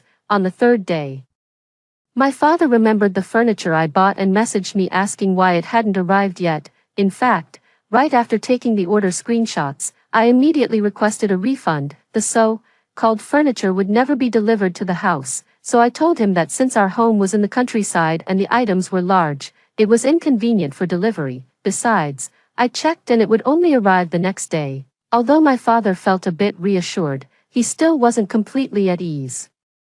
Finally, he simply messaged, "We're making arrangements for your brother's marriage. The blind dates will start tomorrow. Why don't you transfer the betrothal gift money to your mother first? Then when your brother goes on the blind dates, we'll have more confidence. By the way, you know that these days, the betrothal gift money has gone up. We can't do it without $1 million or so. We can't let others look down on us." The message came in at 9 o'clock in the evening. I glanced at it but didn't reply. Instead, I continued working on the latest script I had taken on. In the middle of the night, my phone issued a piercing earthquake alarm. I woke up from my sleep and saw the aftershock alert. The high-rise building I lived in shook gently, but my social media feed was in an uproar. When I opened the web, news about the earthquake in my hometown was everywhere. Just like in my previous life, the earthquake wasn't very strong, centered around the entire village. Fortunately, except for our family, everyone else only suffered minor injuries. Only our newly renovated 2-story house was in ruins again due to the earthquake. The next morning, someone from the village called my cell phone. The first thing they said when I answered was, "Is this Georgia and Barrett's daughter?" I replied yes, and then they told me that my father, mother, grandmother, and younger brother were all buried under the rubble. God knows, when I heard this news, I could barely contain myself and almost laughed out loud. Overwhelmed with joy, I had to hold the phone away from me and kept pinching my thigh hard to stop myself from laughing. After calming down, I pretended to choke up, asked about their situation, and said I would take a bus home immediately. 15. After a 4-hour drive, I finally returned to my hometown. The first thing I did was to confirm whether they were dead or not. Unfortunately, they were all still alive. The silver lining was that both my parents were paralyzed, and my younger brother, by an odd twist of fate, had his genitals crushed. Only my grandmother, who went out to use the toilet in the middle of the night, survived unharmed. Now, 3 people in the family were paralyzed. My grandmother cried and asked me, "Girl, what should we do now? There was already 1 disabled person in the family, and now there are 2 more. Why is God so unfair, picking on our family like this?" After saying that, she wiped away her tears and grabbed my hand. "Girl, from now on, your grandmother, your parents, we're all counting on you." I silently pulled my hand back, looking at the 3 people who had just come out of the emergency room and were still lying in bed. I said calmly, "Don't worry too much for now. Let's take it 1 step at a time. Grandma, I'm glad you're okay." My grandmother didn't understand the hidden meaning in my words and just nodded in agreement. "That's right. I'm already so old. If I had been hit, I might have ended up in a coffin." while my grandmother was out, I looked at my unconscious parents, lying neatly in their beds, and said calmly, "Dad, Mom, there was never any furniture. I just made up an excuse to get you home. Now that I see you lying here like this, I'm at peace." Then I told them everything that happened in my previous life. Finally, I couldn't help but sigh. It's a pity that from start to finish. You never knew I was looking forward to this day. As soon as I finished speaking, I saw tears streaming down my father's and mother's faces. Everything proved to me that I had been reborn. This was their perfect ending. In the evening, I made an excuse to go out and buy food, bought a ticket, and left for good. No matter what happened to them in the future, my grandmother would have a hard time. After all, she was old, and now she had to take care of 3 disabled people. Just thinking about it made me feel sorry for her. 16. I returned to the city where I used to live. Perhaps it was fate. Once, when I took Declan to the countryside for a walk, I saw the old Taoist priest who had helped me in my previous life. In my previous life, when I saw him at this time, he was only in his early 50s, but this time, he was already an old man with white hair, looking very wise and immortal. Tears welled up in my eyes immediately.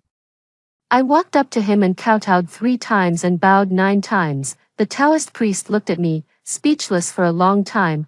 Finally, he said, "You look very familiar, young lady. Have we met somewhere before?" I didn't say much but begged him to take me as his disciple. The old Taoist priest said I shouldn't be bound and refused to accept me as a disciple, but since he had no wife, no children, he could take me as his daughter. I immediately knelt down and kowtowed, calling him Father.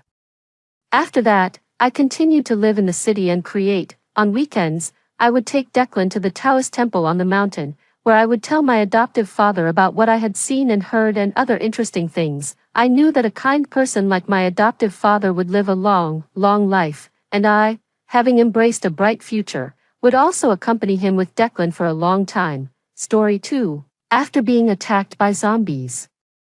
I found myself transported back to 10 days before the outbreak of the zombie virus. To survive, I had to lay low and be cautious. I then stole my dad's secret stash of money and started stockpiling supplies. The scene was terrifyingly real. Chaotic streets, people screaming and scattering, countless zombies madly lunging at me. I was pinned to the ground, the blood-stained fangs growing closer to my face.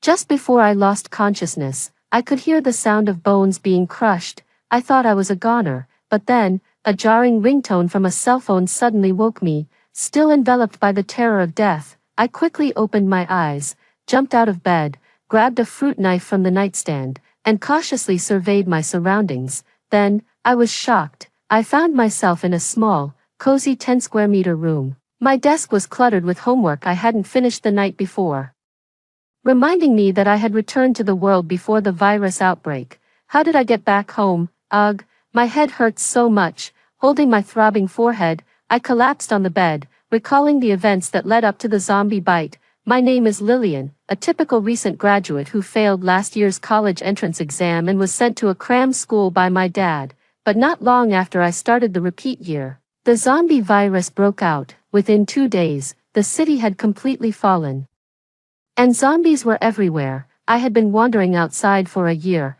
and the apocalyptic crisis never seemed to improve. Eventually, unable to resist the longing for home, I risked crossing through zombie-infested territories and was subsequently overwhelmed by a horde of ferocious zombies. As these bloody memories flashed through my mind, I started to doubt if it was all a nightmare when I heard a familiar voice urging me from outside the door, "Lillian, why aren't you up yet?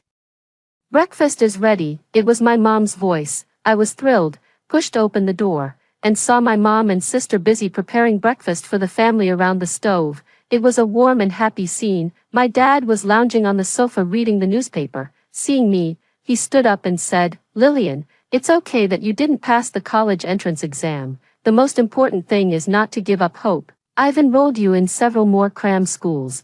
Push a little harder and try again next year." Everything was just like in the dream. I remembered. After having this breakfast, I went to the cram school. In 10 days, the zombie virus would break out completely, and I would lose contact with my family, uncertain of their safety until the moment I was bitten and killed by zombies. It wasn't a dream. Shaking my head, I forced myself to calm down and said to my dad, the tuition for the cram school is too expensive. Let me study at home instead, don't worry about the tuition fees. Just like in my memory, my dad casually opened a drawer, handed me a bank card, and said, "Your job is to study hard and get into a good university next year. Don't let your mom and me down." Got it, Dad. Taking the tuition money, I nodded vigorously, my mind already made up. This time, I was determined to protect them. After hurriedly eating a few bites of the meal my mom made, I rushed downstairs. Reuniting with my family felt great, but I no longer had time to enjoy the warmth of home. With only 10 days left until the apocalypse, I had to use the survival skills I learned while on the run, helping my family through this crisis. Firstly, I need to choose a suitable location to build a safe house that can accommodate a family of 4. The apartment buildings in the neighborhood are too high and too crowded, housing thousands of people, each of whom could become an unpredictable factor in the early stages of the zombie virus outbreak. There will likely be a mass infection among the people. It's uncertain whether the neighbors upstairs and downstairs will turn into biting monsters. Additionally, zombies have a keen sense of smell. The more densely populated the area, the more susceptible it is to attacks. Therefore, I set my sights on the suburbs, which are neither too remote nor too crowded, making it the ideal place for our family to hide. Half an hour later, I arrived near a factory just outside a suburban residential area. There used to be several medium-sized businesses here, but they have been completely abandoned due to economic transition. The rust-streaked gates of the abandoned factory were plastered with several rental ads offering cheap rates. Using the phone number on the ads, I contacted the landlord. When he heard that I wanted to rent the entire warehouse, he was surprised. "Ma'am, what do you need such a large warehouse for?" I pulled out the money I had just withdrawn from the bank. "I plan to open an online store, and I need your warehouse for stocking goods. This is the rent for the first quarter. Please count it." The basement storage had been abandoned for a long time and it was rare for someone to want to rent it. After taking the money, the landlord didn't ask any further questions about what I intended to do, and hurriedly left after dropping off the keys, as if afraid I might change my mind. However, I smiled satisfactorily. With just this small amount of rent, I secured such a large safe house. Although the lease was only for 3 months, I wasn't worried about the landlord coming after me for rent once it expired. After 3 months, zombies would be rampant in the city, and the landlord would definitely have other concerns than chasing me for the rent. After getting the keys, I chose a basement storage room, cleaned it up, and fortified it with the tuition fees sponsored by my dad. I contacted a renovation company. The workers brought thick steel bars to weld all the air vents shut, ensuring normal air circulation while preventing zombies from crawling in, while replacing the windows with tempered glass. I also installed a periscope for observing the outside. 2 days later, the remodeling was almost complete. The workers, puzzled, asked, "Ma'am, you even installed a periscope. Are you planning to play real-life CS?" I casually replied, "The neighborhood security isn't great. I'm considering safety too."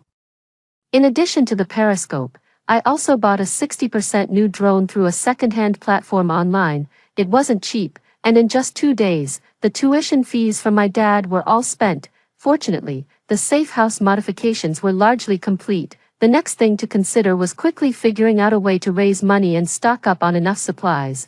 At 8 in the evening, I dragged my tired feet home. Dinner had already ended, and while my mom reheated some dishes for me, she tenderly rubbed my head. "You finish classes at the tutoring center so late. Please don't overwork yourself." I hadn't heard my mom nag in a long time, and it warmed my heart. Holding back tears, I said, "Don't worry, Mom, the hard work now is for our family's future." My dad, who was wiping the table, paused for a moment and gave me a look of relief. "It seems our son has truly grown up," I thought, feeling a pang of emotion in my nose. In the past, I was so irresponsible, often skipping school to play online games, causing endless worry for my parents, but not anymore. One night, while my dad was in the shower, I secretly opened his wallet, certain that the bank pin was my mom's birthday. Over the years, he had managed to save quite a bit of money without my mom knowing. I had known about this for a long time. The next day, I woke up early, pretending to go back to my training class for a makeup session, but instead, I hid myself away. It wasn't until after 8 a.m., when both my parents had left for work, that I sneaked back to find the car keys. We owned a small pickup truck that my dad used for deliveries, usually parked in the garage and seldom used. I planned to borrow it to transport supplies. With the apocalypse looming, resources would become extremely scarce, and I had to stock up on all necessary provisions before its arrival. The first issue to address was food. Given the prolonged duration of the virus, I opted for foods suitable for long-term storage, such as military compressed biscuits and chocolate. These foods were calorie-dense and had the advantages of being compact, lightweight, and durable, making them easy to carry without spoiling easily. The downside was their monotony, which would make them hard to stomach over time. To diversify the flavors, I also bought plenty of biscuits and canned goods, including both fruit and beef varieties, which were also suitable for long storage and straightforward consumption without the need for heating. Besides these, fresh fruits and vegetables were essential. In the afternoon, I made a trip to a seed company to purchase seeds for various fruits and vegetables. Once back at the safe house, I began cultivating a vegetable garden. Next, I had to tackle the issue of drinking water. In the post-apocalyptic world, the accumulation of numerous corpses would severely contaminate the groundwater, making the price of a bottle of mineral water comparable to gold. I had seen a woman die a horrific death from consuming contaminated groundwater, her body severely decayed. To address the water supply, I constructed a simple filtration system in the safe house and dug a large reservoir to collect rainwater. I planted many shade-loving plants in the water reservoir to help purify it. Additionally, I bought several truckloads of bottled water, anticipating dry seasons when rain might not fall for extended periods. Having secured food and water, the next step was to gather medicines. The post-apocalyptic environment was harsh, filled not only with zombies that could bite but also various viruses and bacteria. Even a common cold or flu could threaten the safety of my family. Considering the strict government control over medications, I had no choice but to drive the old pickup around, scavenging for drugs. I bought dozens of boxes of cold medicine, including some for treating bruises and sprains, and prepared a full basket of these, along with bandages, various disinfectants, and antibiotics to last several years. This process was lengthy, and to avoid exposing the location of the safe house, I personally carried all supplies back. While stocking up, I systematically inspected the safe house to identify any shortcomings and made immediate repairs as needed. Although the underground storage room was structurally solid, it was not without its flaws. Without a sewage system, living there would inevitably generate various kinds of household waste. In a post-apocalyptic world, even taking out the trash is perilous, as you risk zombie attacks or threats from homeless wanderers. Therefore, after securing food, water, and medical supplies, I knew I needed to arm myself for personal protection. I opted for a firefighter's axe and a retractable baton, compact, lightweight, and reasonably powerful. Additionally, I gathered some everyday essentials, such as flashlights, toilet paper, and garbage bags. Most supplies were easy to come by and available at the local market. But purchasing feminine hygiene products alone was embarrassingly awkward. Can you picture a 19-year-old guy hustling alongside middle-aged women at a discount sale for sanitary pads? It was mortifying. When I went to check out with a cart full of goods, the cashier's odd stares made me wish I could dig a hole and hide. But for the sake of making life easier for my family, I'd endure being seen as a weirdo. During those days, I was constantly busy with preparations for the impending doom. It wasn't long before I faced a significant crisis. Somehow, my dad found out I had dipped into his emergency fund. When I got home one day, he was waiting at the door, confronting me about it. My dad believes in tough love, and had he discovered my secret use of the funds, I wouldn't have needed to wait for a zombie outbreak for him to finish me off. I couldn't admit to it, so to divert his attention, I exposed his secret stash of money instead. What, you dare keep secret cash? My mom, who was doing laundry, exploded with anger and dragged Dad by the ear into the bedroom, sparing me a beating. That night, I eavesdropped as my dad knelt on the washboard, trying to defend himself. I thought to myself, hang in there, Dad, Mom will forgive you once the apocalypse arrives. The emergency fund issue soon blew over, but my family's suspicion towards me only grew. I was too preoccupied to focus on my studies and was exhausted from all the early mornings and late nights. The next day, My sister Stella cornered me. What have you been up to lately? I saw you scrambling with those women for discounted sanitary pads at the supermarket. It was so embarrassed, and after much thought, I decided to tell her the truth. I had been inventing excuses for my parents' constant inquiries, and it was giving me a headache. I realized I couldn't keep my actions secret forever, so I confessed to her. Stella, only a year younger and about to enter her final year of high school, has always been lively and open to new ideas. Moved by my situation, she hugged my arm and chided, "Why didn't you tell Mom and Dad about this sooner?" I replied with a wry smile, "You know what our parents are like. They'd never believe this. Keep it a secret for now. I'll tell them when the time is right." Stella agreed and even offered her own savings to support my plans. With her help, we purchased more essentials and stocked up on Stella's favorite snacks like ham sausages, dried cheese, pine nuts, and sunflower seeds. Considering the unpredictable post-apocalypse climate, I prepared several sets of winter cotton clothes for everyone and amassed a plethora of summer attire, including anti-slip sneakers with steel studs, masks for viral protection, various bedding items, and disposable underwear and socks. We also packed several boxes of supplies. Stella, being meticulous, had taken the time to learn various vegetable gardening techniques online and spent considerable time selecting the seeds we needed to plant. She reminded me that the lighting conditions in the safe house were poor and not all fruits and vegetables could adapt to this environment. We should focus on cultivating vegetables like cabbage and potatoes. She also pointed out that subsisting on compressed biscuits and canned food would lead to nutritional deficiencies over time. It would be better to raise some poultry in the safe house for a regular supply of fresh protein to keep illnesses at bay. This posed a problem for me, as the safe house wasn't designed for keeping poultry, and raising animals would require a significant amount of feed. Moreover, without timely cleaning of animal waste, the place would soon become uninhabitable. However, Stella smiled and said, "I've already thought of a solution. Remember the water reservoir you built? We can utilize it to raise fish, which would also help purify the water." As for the feed, there was no need to worry. Fish feed was readily available and affordable in the market. As long as the filtration system in the fish pond was powerful enough, it wouldn't affect the use of water. I smacked my forehead and exclaimed, "You're brilliant, let's do it." With the money ready, everything moved quickly. Just one day before the virus outbreak, I had stockpiled enough supplies to last our family for 3 years and installed traps around the main entrance to fend off zombies. The years of exile had not been in vain. Relying on these survival skills, I had fortified the safe house securely. Despite this, Stella couldn't help but worry. "Sis, our supplies will only last for 3 years.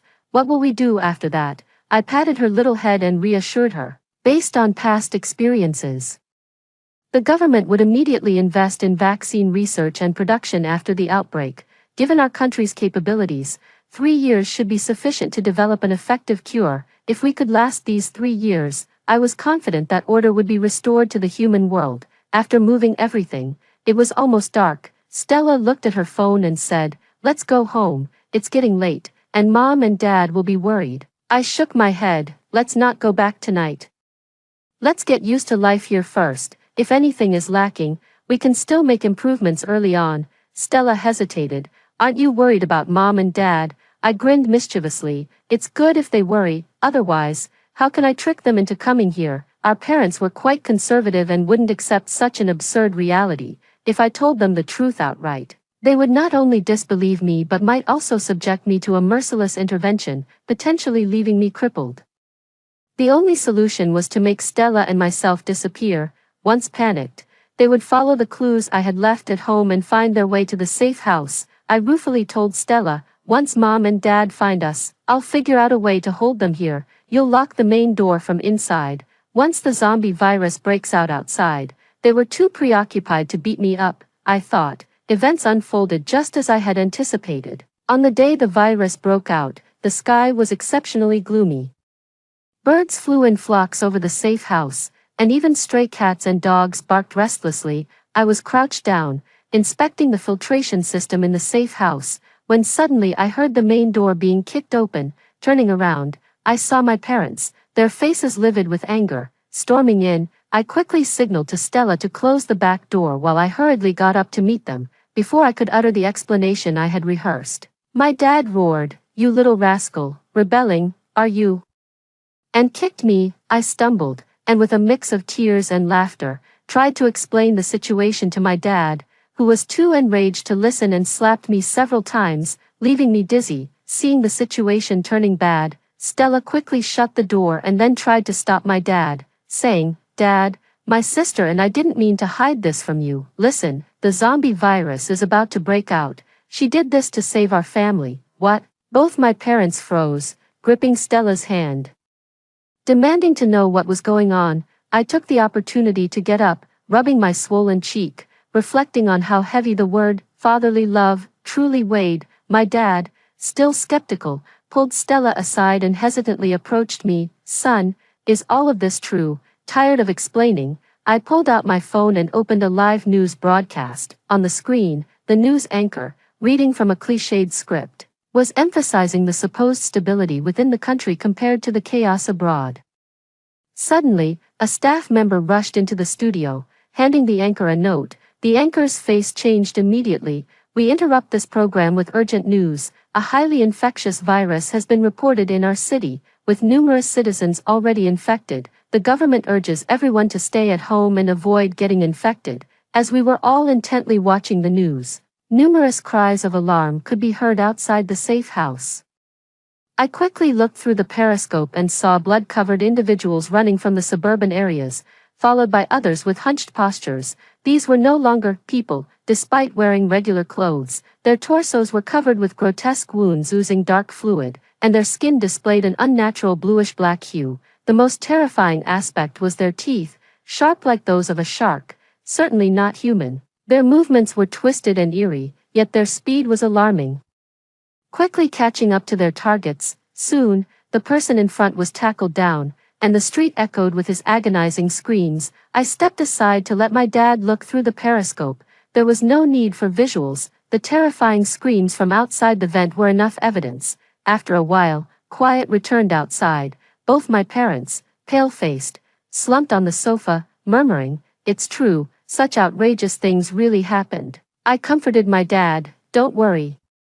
Trust that the country can handle these zombies. However, it might take a long time, probably at least 2 to 3 years. For now, our family of 4 must live inside this safe house." I remembered that right after the outbreak of the zombie virus, the government would immediately initiate emergency plans. Focused research and treatment of the virus were initiated, but the spread was alarmingly rapid. Within just a few days, it had swept across the entire country, resulting in massive casualties and significantly complicating relief efforts. By the time I was bitten, no effective cure had been developed. All we could do was wait. My mother was speechless for a long time until her emotions stabilized. Then she began to scold me, questioning why I hadn't informed them about the situation sooner. Rubbing my stinging cheek, I responded with a bitter smile, "If I had told you earlier, would I have been any better off? Didn't Dad just beat me up?" "It still hurts." My mother rolled her eyes at me. "Doesn't it hurt when your dad hits you? Look at you, you almost made your dad sprain his finger." Listening to the screams outside, my parents were extremely worried, but I remained calm. The zombies were indeed numerous, but the suburban population was not as dense as in the city center. With several urban-rural areas nearby, the zombies were attracted to the more populated regions and were less likely to target us. Our safe house was sturdily built, and it was unlikely that zombies could breach it. After several busy days, I was exhausted, instructed my dad to secure the front door, and went back to bed. When I woke up the next morning, my parents were still anxiously guarding the door, refusing to leave. Thankfully, my sister Stella had taken the initiative to prepare meals for us, understanding the stress our parents were under. Since the outbreak of the zombie virus was recent, the city's water and electricity were still functioning. Apart from being confined to our safe house, life for our family of 4 hadn't changed drastically. However, the previous day's events had caused my parents to lose their appetite. After barely managing a few sips of porridge, my dad began to pace anxiously, muttering about the chaos outside and worrying about his colleagues. All I could do was reassure him and suggest focusing on our future as a family. Although my actions might seem selfish in my father's eyes, I'm neither a saint nor do I have the capacity to save everyone. being able to build this safe house and take care of my family was already the limit of my abilities. Stella was very timid. She had spent the past few days near the periscope, crying at the dire situation outside and seeking comfort in the arms of my dad and me, trembling and questioning, what if those monsters break through? Is the door strong enough? What if the zombies get inside? I patted her forehead and reassured her, don't worry, Dad and I will definitely protect you and Mom. As the only two males in the family, it was our duty to take care of them. In my spare time, I began to work out and took out the prepared firefighting axe and telescopic baton. Placing them within easy reach, my dad had adapted to our new reality and began patrolling and checking the safe house's defenses, identifying areas for improvement. Working at a mechanical plant, he had strong practical skills and spent a few days fixing any oversights I had missed. My mom and Stella took on the responsibility of growing fruits and feeding fish, and they learned some basic nursing skills. In such a harsh survival environment, no one could guarantee they wouldn't get injured or fall ill. Having these nursing skills could better help us take care of our family. Fortunately, the city's infrastructure was still relatively good. Despite the virus outbreak lasting for 5 or 6 days, our safe house still had running water and electricity. The mobile signal was unaffected. Stella would occasionally check her phone and use chat apps to contact her classmates to discuss life after the apocalypse. Honestly, everyone was living miserably. The sudden catastrophe plunged the city into unprecedented chaos.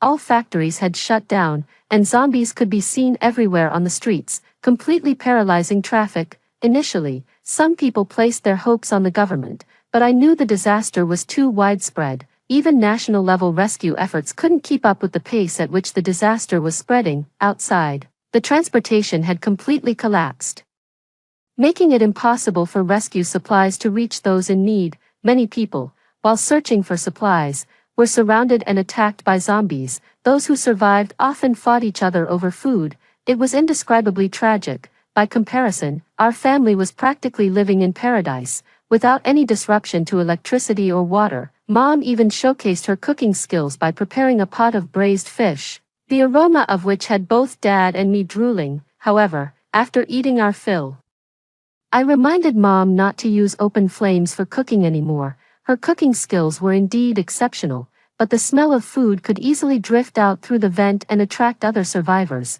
In these apocalyptic times, the human heart is the most complex. Once our hiding place was exposed, our safe house would no longer be safe. Dad agreed and also cautioned Mom. Also, when you and Stella use your phones to find out about the outside world, make sure not to reveal any information about us. It's best to set your status to invisible to avoid attracting attention. In an environment where supplies were extremely scarce and zombies were everywhere, our family was dripping with riches, able to indulge in luxuries like braised fish, which made us a target of envy. I was most worried about Stella. Her lack of experience made her vulnerable to being tricked during online chats with classmates. So I urged Mom to keep a close eye on her and ensure that she didn't reveal anything she shouldn't. Our family was extremely cautious, watching as the world outside fell deeper into chaos, and all we could do was worry helplessly. In the 3rd week of the virus outbreak, the city lost power, all electrical devices stopped working, and we could no longer use our phones to learn about the outside situation. But I knew that the outside world was only getting more chaotic. The entire city was without electricity, and the survivors' days were only getting tougher, and this was just the beginning. 2 weeks after the power cut, the water supply also failed. If it had just been a power outage, people could have stayed indoors and endured it, but the lack of water meant that survivors living in high-rise buildings could no longer stay in their homes and had to risk moving to places closer to water sources. This massive migration brought disastrous consequences. The zombies, always ready for a feast, would not let them go easily. This hypothesis was soon confirmed. On the 25th day of the outbreak, dense screams suddenly came from a residential area in the suburbs. Although there had been screams outside during this period, such large-scale screaming was unheard of before. The continuous screams caught the attention of the entire family. Dad hurriedly looked through the periscope, only to recoil after one glance, his face pale as he said, "Outside. There are so many people, they are being attacked by zombies. There are bodies everywhere. It's terrible." I didn't say anything, because I had already anticipated this situation. Less than 2 kilometers from the safe house, there is a suburban area where at least 10,000 people reside. After experiencing water and power outages, these people are bound to flee their homes in search of food and water sources. Zombies. Following the scent of these people, launch attacks midway. The number of those who manage to find water and survive is extremely small. The situation is tragic. Through the periscope, I can see people being chased by zombies everywhere. Some are trapped in their cars with their families, while others are dragged to the side of the road and viciously bitten by zombies. I even saw a pregnant woman being devoured alive by zombies. Those who are attacked soon stagger to their feet, either numbly wandering in circles or lunging at the nearest person. The gory scene is chilling and evokes a sense of shared misery. With so many people moving together, it's inevitable that they will all be wiped out by zombies. If our family leaves the safe house, we're essentially walking into danger. Stella is already terrified, curling up in the corner. With every scream from outside, she shudders violently. Holding my arm in despair, "Sis, maybe we should try to save them. It's just too awful." "Foolish girl, we need to take care of ourselves first. In this situation, we might not even be able to save ourselves," I replied. I'm not heartless. Hearing the screams of others inevitably pains my heart. However, I can't play the saint and put ourselves in danger for the sake of others. We've witnessed too much death recently, and it has numbed us. Every couple of days, people venture out in search of food and water, and their fates are usually grim, with fewer than 20% making it back alive. Of course, people won't just sit and wait for death.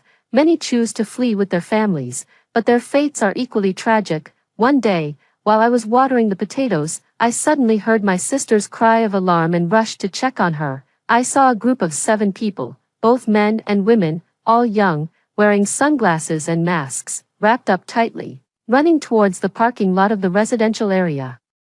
They cautiously avoided areas heavily infested with zombies. I'm familiar with such scenes. The residential area is too dangerous, and every day people try to drive out of the city, but I know that even if they manage to escape to another city, their fate will be the same. The surrounding cities have already fallen, and this action is hardly better than waiting to die at home. These people were somewhat clever. 4 of them went to open the car doors, while the other 3 kept watch. They even placed an alarm clock at a distance to try to distract the zombies with the noise. However, they underestimated the scale of the zombies. Soon after the alarm went off, hordes of zombies appeared. The 3 keeping watch were quickly surrounded. I heard the fierce sounds of struggle and the excited howls of the zombies. The people in the car panicked, quickly abandoning the vehicle and clumsily rushing into a building, with a large group of zombies following them. I couldn't see exactly what happened, but continuous screams soon began. The zombies broke into the building and began hunting down the escapees. Within minutes, a portly man screamed as he jumped out of the window to escape, but was quickly tackled and bitten by zombies outside, turning into a bloody mess. The scene was heart-wrenching. I averted my gaze and sighed to my dad. It looks like we're going to have a few more infected near the settlement. Life inside the safe house was oppressive.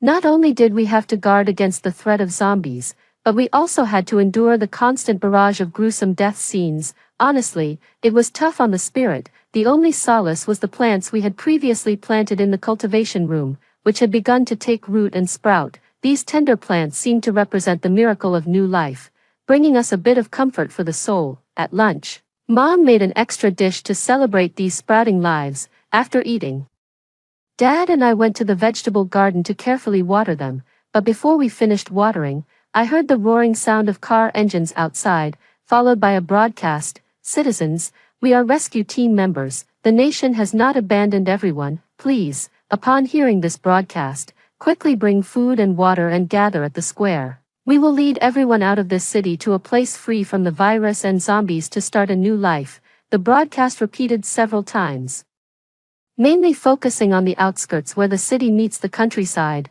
Mom and Stella were thrilled, immediately dropping their watering tools. "Great, the rescue team has finally come, we can be saved." As they started packing to leave, Dad and I exchanged glances and quickly stopped them. "Don't go, it could be a trap." It had only been 2 months since the virus outbreak, and several nearby cities had already fallen. The whole country was shrouded in the shadow of the apocalypse.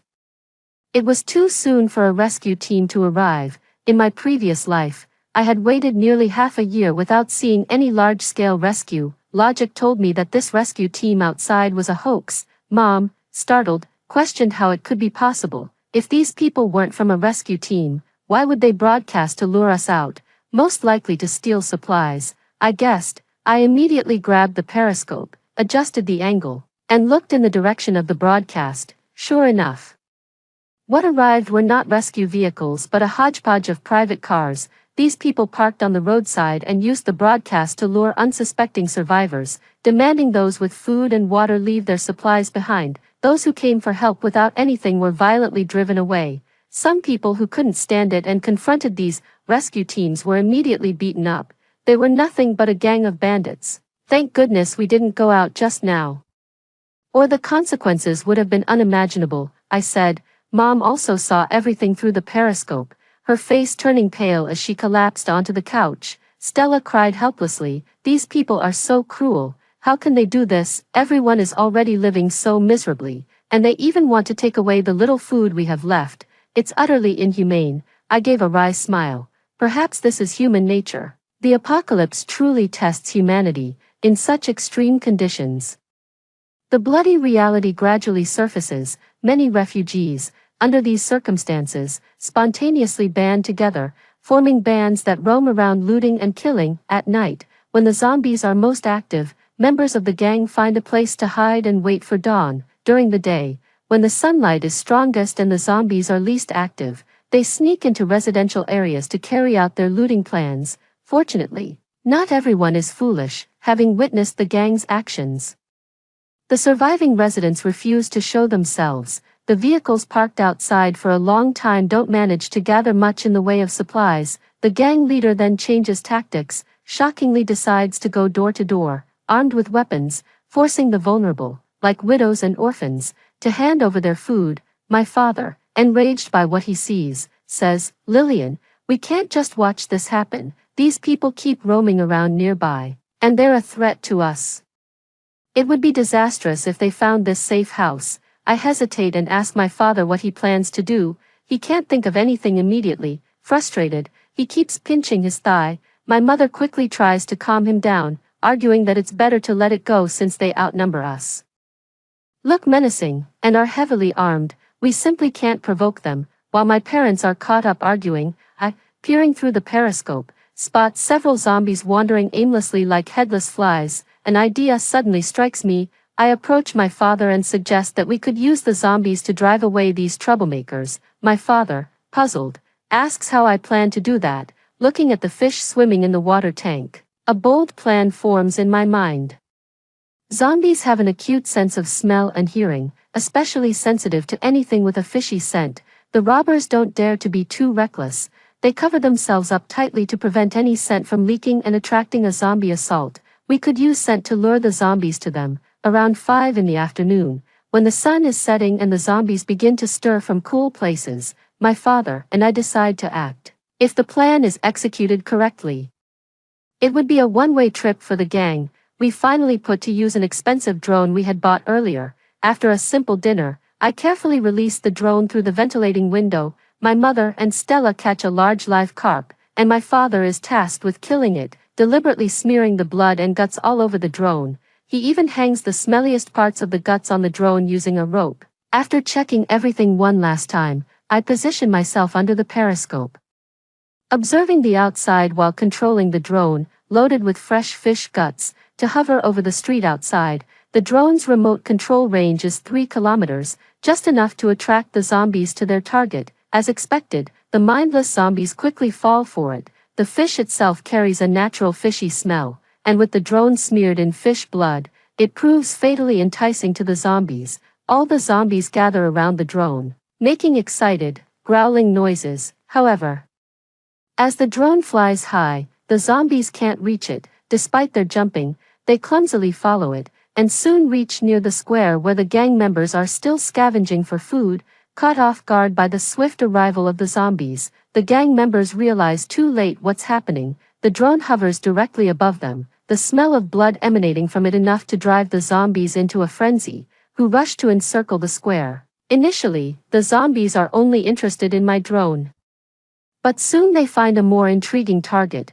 The gang members, like a group of sharks that smell blood, swiftly shift their focus and pounce on them. Several robbers armed with axes were quickly surrounded by zombies. The crowd panicked and began to scatter, but the number of zombies closing in was considerable. Soon, the last 3 people at the back were tackled to the ground. Those who were tackled began to scream for help, hoping their companions would rescue them. However, such mobs are typically disorganized and self-centered in critical moments, so no one was willing to help those tackled by the zombies. The robbers quickly dispersed. A few lucky ones managed to dive into an SUV, ramming through the zombies to escape, but many others didn't manage to start their cars in time and had to climb onto the roofs to temporarily evade the zombies. Unfortunately, the zombies didn't let them off easily. Soon, the area beneath the vehicles was swarming with zombies.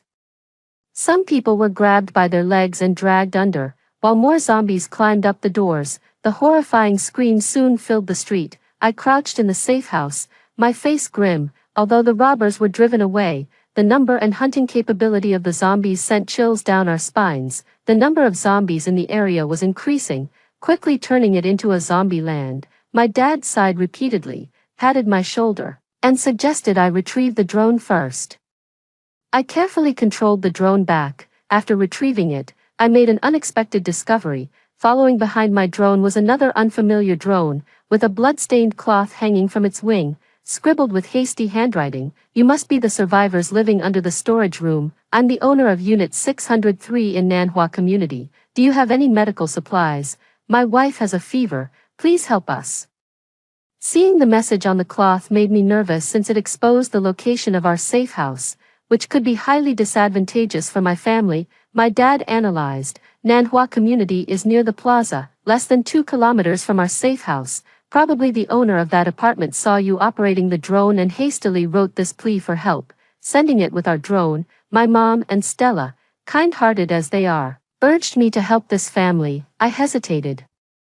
But revealing wealth brings troubles. If we help the requester, how can we ensure they won't turn on us? My mom replied, "Don't think so poorly of everyone. That family wouldn't have written this plea if they weren't desperate." At my mom's insistence, I decided to act kindly. Our safe house had a good stock of medical supplies, including fever reducers and antibiotics. I tied these medicines to the undercarriage of the unfamiliar drone and monitored its flight direction through the periscope. Sure enough, in a residential building on the plaza, a window was quickly opened, and a man wearing glasses cautiously reached out to retrieve the medicines. Then, he attached a gift box under the drone and sent it back to us. When I opened the gift box, I found 2 pieces of smoked sausage inside. My mom clapped her hands excitedly. "I told you, good deeds bring good rewards, and finally, we can enjoy a change of taste." I felt grateful that the family knew how to reciprocate kindness. For the next while, I occasionally communicated with the family in Unit 603 via the drone. I learned that the glasses-wearing man was a high school teacher, living with his wife. Since the outbreak, they had been trapped at home. Fortunately, their apartment was on the top floor with a staircase leading directly to the rooftop, where the man had planted various vegetables and fruits, along with the stock of smoked sausages. They were managing to survive. Although his wife was not in good health, our house was always short on medicines. We began to share what we had. If the man next door lacked medicine, I would send some over using a drone. In return, he gave us some smoked bacon and even used his knowledge in physics to help me improve our water recycling filtration system. After spending over half a year in the safe house, our family of 4 had fully adapted to this lifestyle. The potatoes and eggplants we had planted were now yielding a bountiful harvest. Those days, my parents were overjoyed, busy harvesting the fresh vegetables to be dried and preserved by Stella. I finally tasted fresh melons and the long-missed aroma of vegetables exploded on my taste buds. It was incredibly delightful. One evening, my mother approached me and said, "The family at 603 is having a tough time. Why don't you use your drone to send them some fresh vegetables?" I agreed and piloted the drone to deliver freshly picked eggplants. It was a long while before the man at 603 opened his window, on which he had hung a note. The note bore unfortunate news. His wife had succumbed to her illness and passed away early yesterday morning. Instantly, the joy our family felt was overshadowed by this sad news. My father stared blankly at the vent window, cursing, "This damn virus. How long will it continue?" By the 7th month of the apocalypse, it began to snow outside. Our safe house lacked heating, and the rain and snow seeped in through the vent, chilling us to the bone. The damp and cold winter of the South felt penetratingly magical, bringing about a sense of despair. Despite my mother pulling out all our thick quilts, they were not enough to fend off the cold. Relying on our stockpiled supplies, we managed to scrape by, but the man at 603 was in a dire situation. During the second week of the blizzard, he sent a message asking for help, saying he had caught a severe cold and might not survive the winter. He wrote the note as a farewell and to thank our family for our long-term care. Upon receiving his note, my parents were visibly distressed. Although we had never met face-to-face, the exchange of messages over time had made us consider him a friend. My mother suggested, "Lillian, don't we still have plenty of antibiotics? Send some to Finley, owner of 603, and maybe catch a fish for him to make soup. It's so cold, and he's hungry and severely ill. How can he cope?" I knew my mother had a tendency to be overly compassionate, but I agreed nonetheless. I couldn't stop her kindness. However, her good intentions eventually led to a security risk for us. After sending the medicines and food to Finley, the drone malfunctioned on its way back, crashing into an electric line and falling. My father and I were frantic. The drone was our crucial means of understanding the outside world, and we couldn't afford to lose it. Eventually, my father and I decided to take the risk and leave the safe house to retrieve the damaged drone to see if it could be repaired. Despite the high risks involved, we had no other choice. The winter wind was harsh as if slapping us brutally, and the road was covered with a thick layer of ice. My father and I cracked the door open just enough to ensure there were no zombies nearby before cautiously stepping out. I instructed my father to keep watch close to the safe house while I went to look for the drone, but he was reluctant to let me go alone. Reluctantly, Dad insisted on coming with me. Fortunately, the drone hadn't fallen far, and I quickly found it buried in the snow. I picked it up in a hurry and was about to check what went wrong when Dad suddenly pushed me and shouted, "Lillian, run!" I turned back to see a horde of zombies emerging from the snow, rapidly heading towards us. The winter was cold, and our thick coats made it hard to move, but the zombies were unaffected, unable to run back to the main gate in time. The first zombie charged at us. I swung my baton forcefully, pushing back the zombies in front, while Dad came over to help. "You open the door, I'll hold them off," he said. "Got it," I replied, rushing to push the door open. But then I heard Dad scream. Turning around, I saw a zombie leap onto his back and bite down. Thankfully, the thick layers he'd wrapped himself in before leaving the house protected him.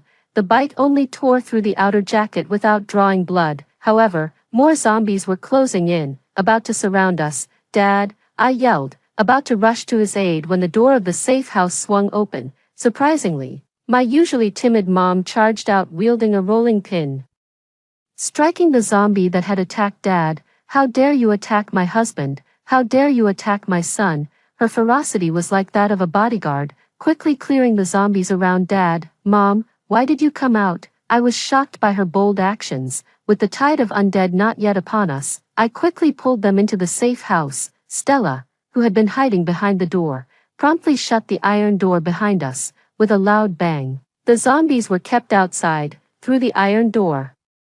I could even hear their nails scraping against the metal, sending chills down my spine. Mom, who had been so fierce just moments before, now knelt on the floor of the safe house, sobbing in terror. Dad and I rushed to comfort her, each of us hugging her tightly as she cried.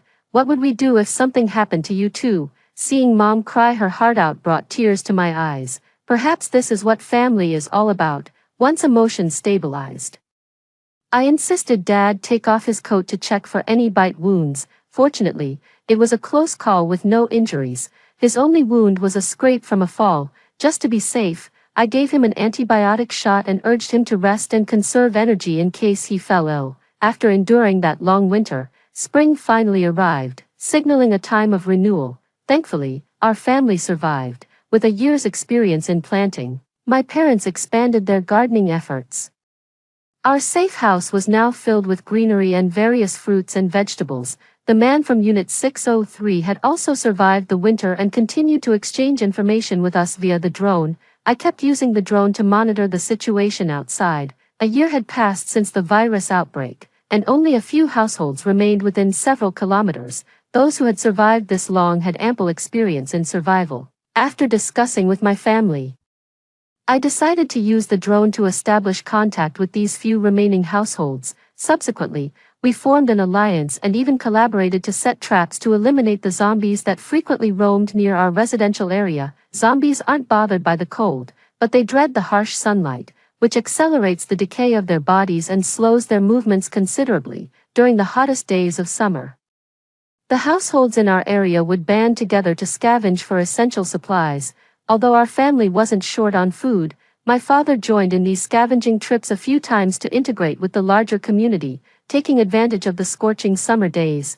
We emptied several nearby supermarkets. That day, my father even brought home a bag of rice and several packets of hot pot base, which delighted Stella immensely. In the evening, our family sat joyfully around the stove, savoring a long-missed hot pot meal. However, the risk of cooking with an open flame was still too high. After witnessing a tragic event, my mother decided never to use an open flame again. That night, while I was maintaining the safety shelter's filtration system, I suddenly heard screaming outside. I quickly observed the situation through the periscope and saw a disheveled woman running frantically to the door of a survivor's house, pounding on it violently.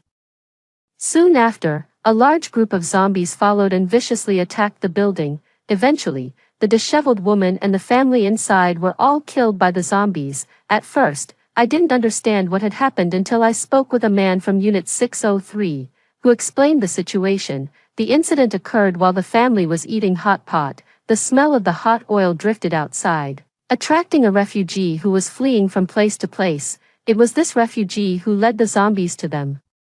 And in a moment of indulgence, the whole family perished. A truly regrettable outcome. After that day, my mother organized a family meeting.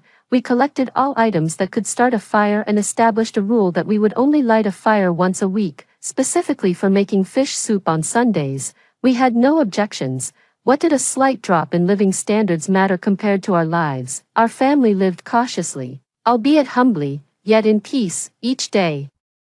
Stella would make a mark on the wall with chalk, murmuring sadly to herself, "It's been so long, I wonder when it will be safe outside." At those moments, I would hug Stella's shoulders and cheer her up with a smile. "Don't worry, the country won't abandon us. As long as we stay united as a family and live a simple life together, we will eventually see better days." As the seasons changed and winter returned, more than 500 days had passed since the virus outbreak. Stella grew up, becoming very well behaved and knowledgeable. Not only did she take over all the household chores, but she also self-studied a great deal of medical knowledge, which eased our worries whenever someone had a minor ailment. My parents focused on cultivating the land beneath our safe house, planting lots of cabbages. When it was time to harvest the cabbages, my mother made an exception and used a bag of flour to prepare a simple meal of beef dumplings, despite lacking dipping sauces.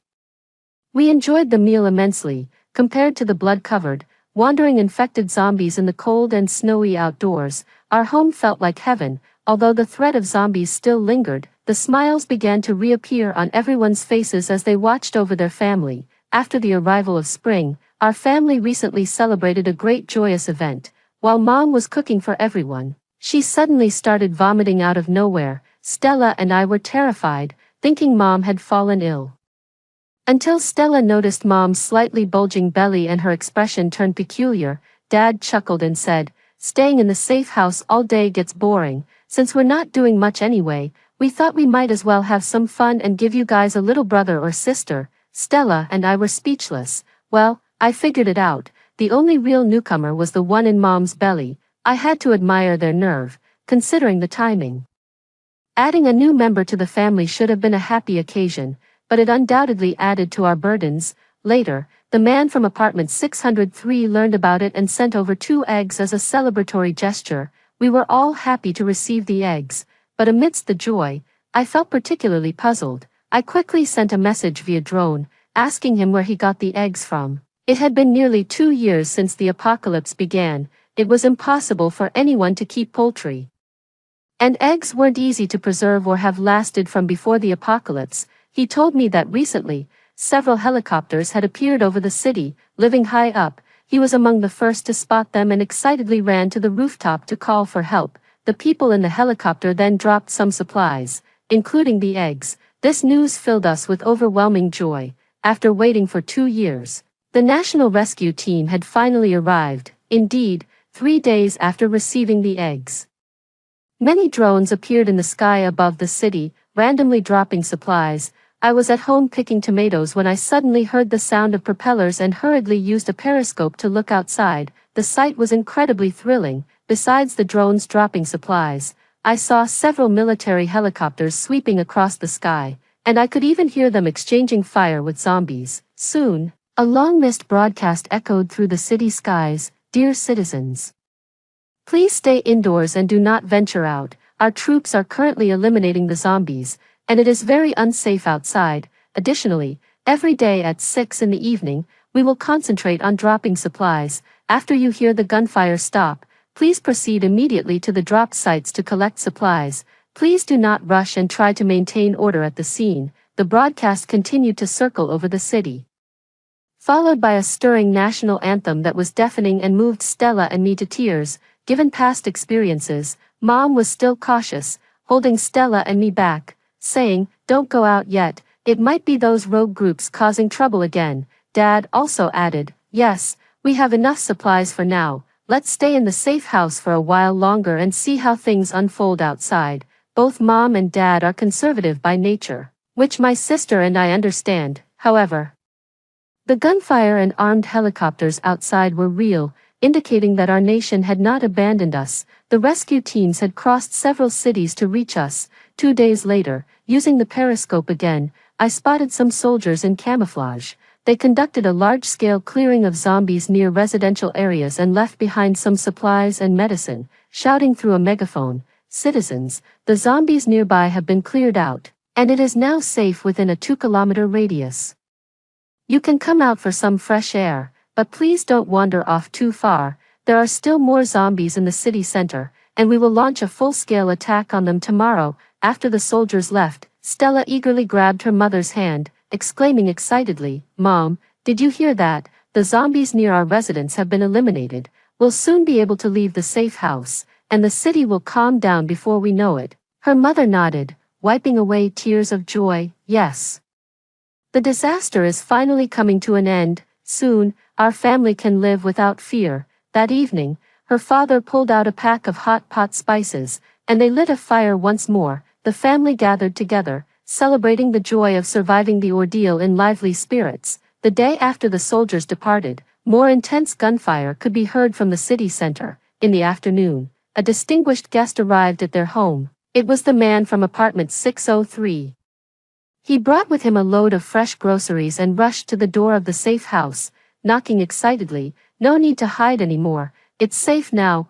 I've brought you something to eat." Since the outbreak, our family of 4 hadn't ventured out much and was unfamiliar with the outside world. We opened the door to let him in and asked for details. The man from 603 had been outside and had gathered quite a bit of insider information, which he shared in great detail. The situation was as I had expected. The sudden disaster had spread globally in a very short time, affecting not only our city but other provinces at the same time. Initially, the country was in a reactive mode, able to conduct only small-scale rescues before gradually expanding the effort and reclaiming the overrun areas bit by bit. The hardships of the journey go without saying. This unprecedented disaster caused tremendous losses to the nation, and the population was greatly reduced. Since our city is quite remote, it took the military 2 years to gradually fight their way here. Although it was tough, they made it, and victory will eventually be ours. It won't be long before the city regains its vitality. More rescue teams will be stationed here soon to help us rebuild our homes. Also, the government has developed a vaccine specifically for the zombie virus. People outside are lining up to get vaccinated. You should find a time to register too. Pregnant women like your sister-in-law can even apply for home vaccination. After seeing off the guest from 603, our family hugged each other once more, crying tears of relief. It was over, everything was over. 2 days later, my father, sister, and I, supporting my pregnant mother, went to get vaccinated, life had returned to the streets, with military vehicles occasionally passing by, and the city's loudspeakers broadcasting messages of hope. Citizens, the darkness will pass, and we are on the brink of a new dawn. The city is safe, and we hope everyone will participate in the reconstruction efforts to rebuild our homes. Home, then, I was taken aback. But disaster, only when about to lose it, can one truly appreciate the beauty of home. All the hardships endured are worth it for this day. On July 19th, the last zombie in the city was completely eliminated. On September 3rd, the broadcast brought great news that all the peripheral cities in the south had been liberated. By November 6th, every survivor had been successfully vaccinated against the virus, and there was no longer any fear of infection. By that time, I had already donned the uniform of the rescue team, joining the efforts to rebuild after the disaster. The aftermath was a mess everywhere. But I firmly believe that as long as faith endures, humanity can find a new oasis.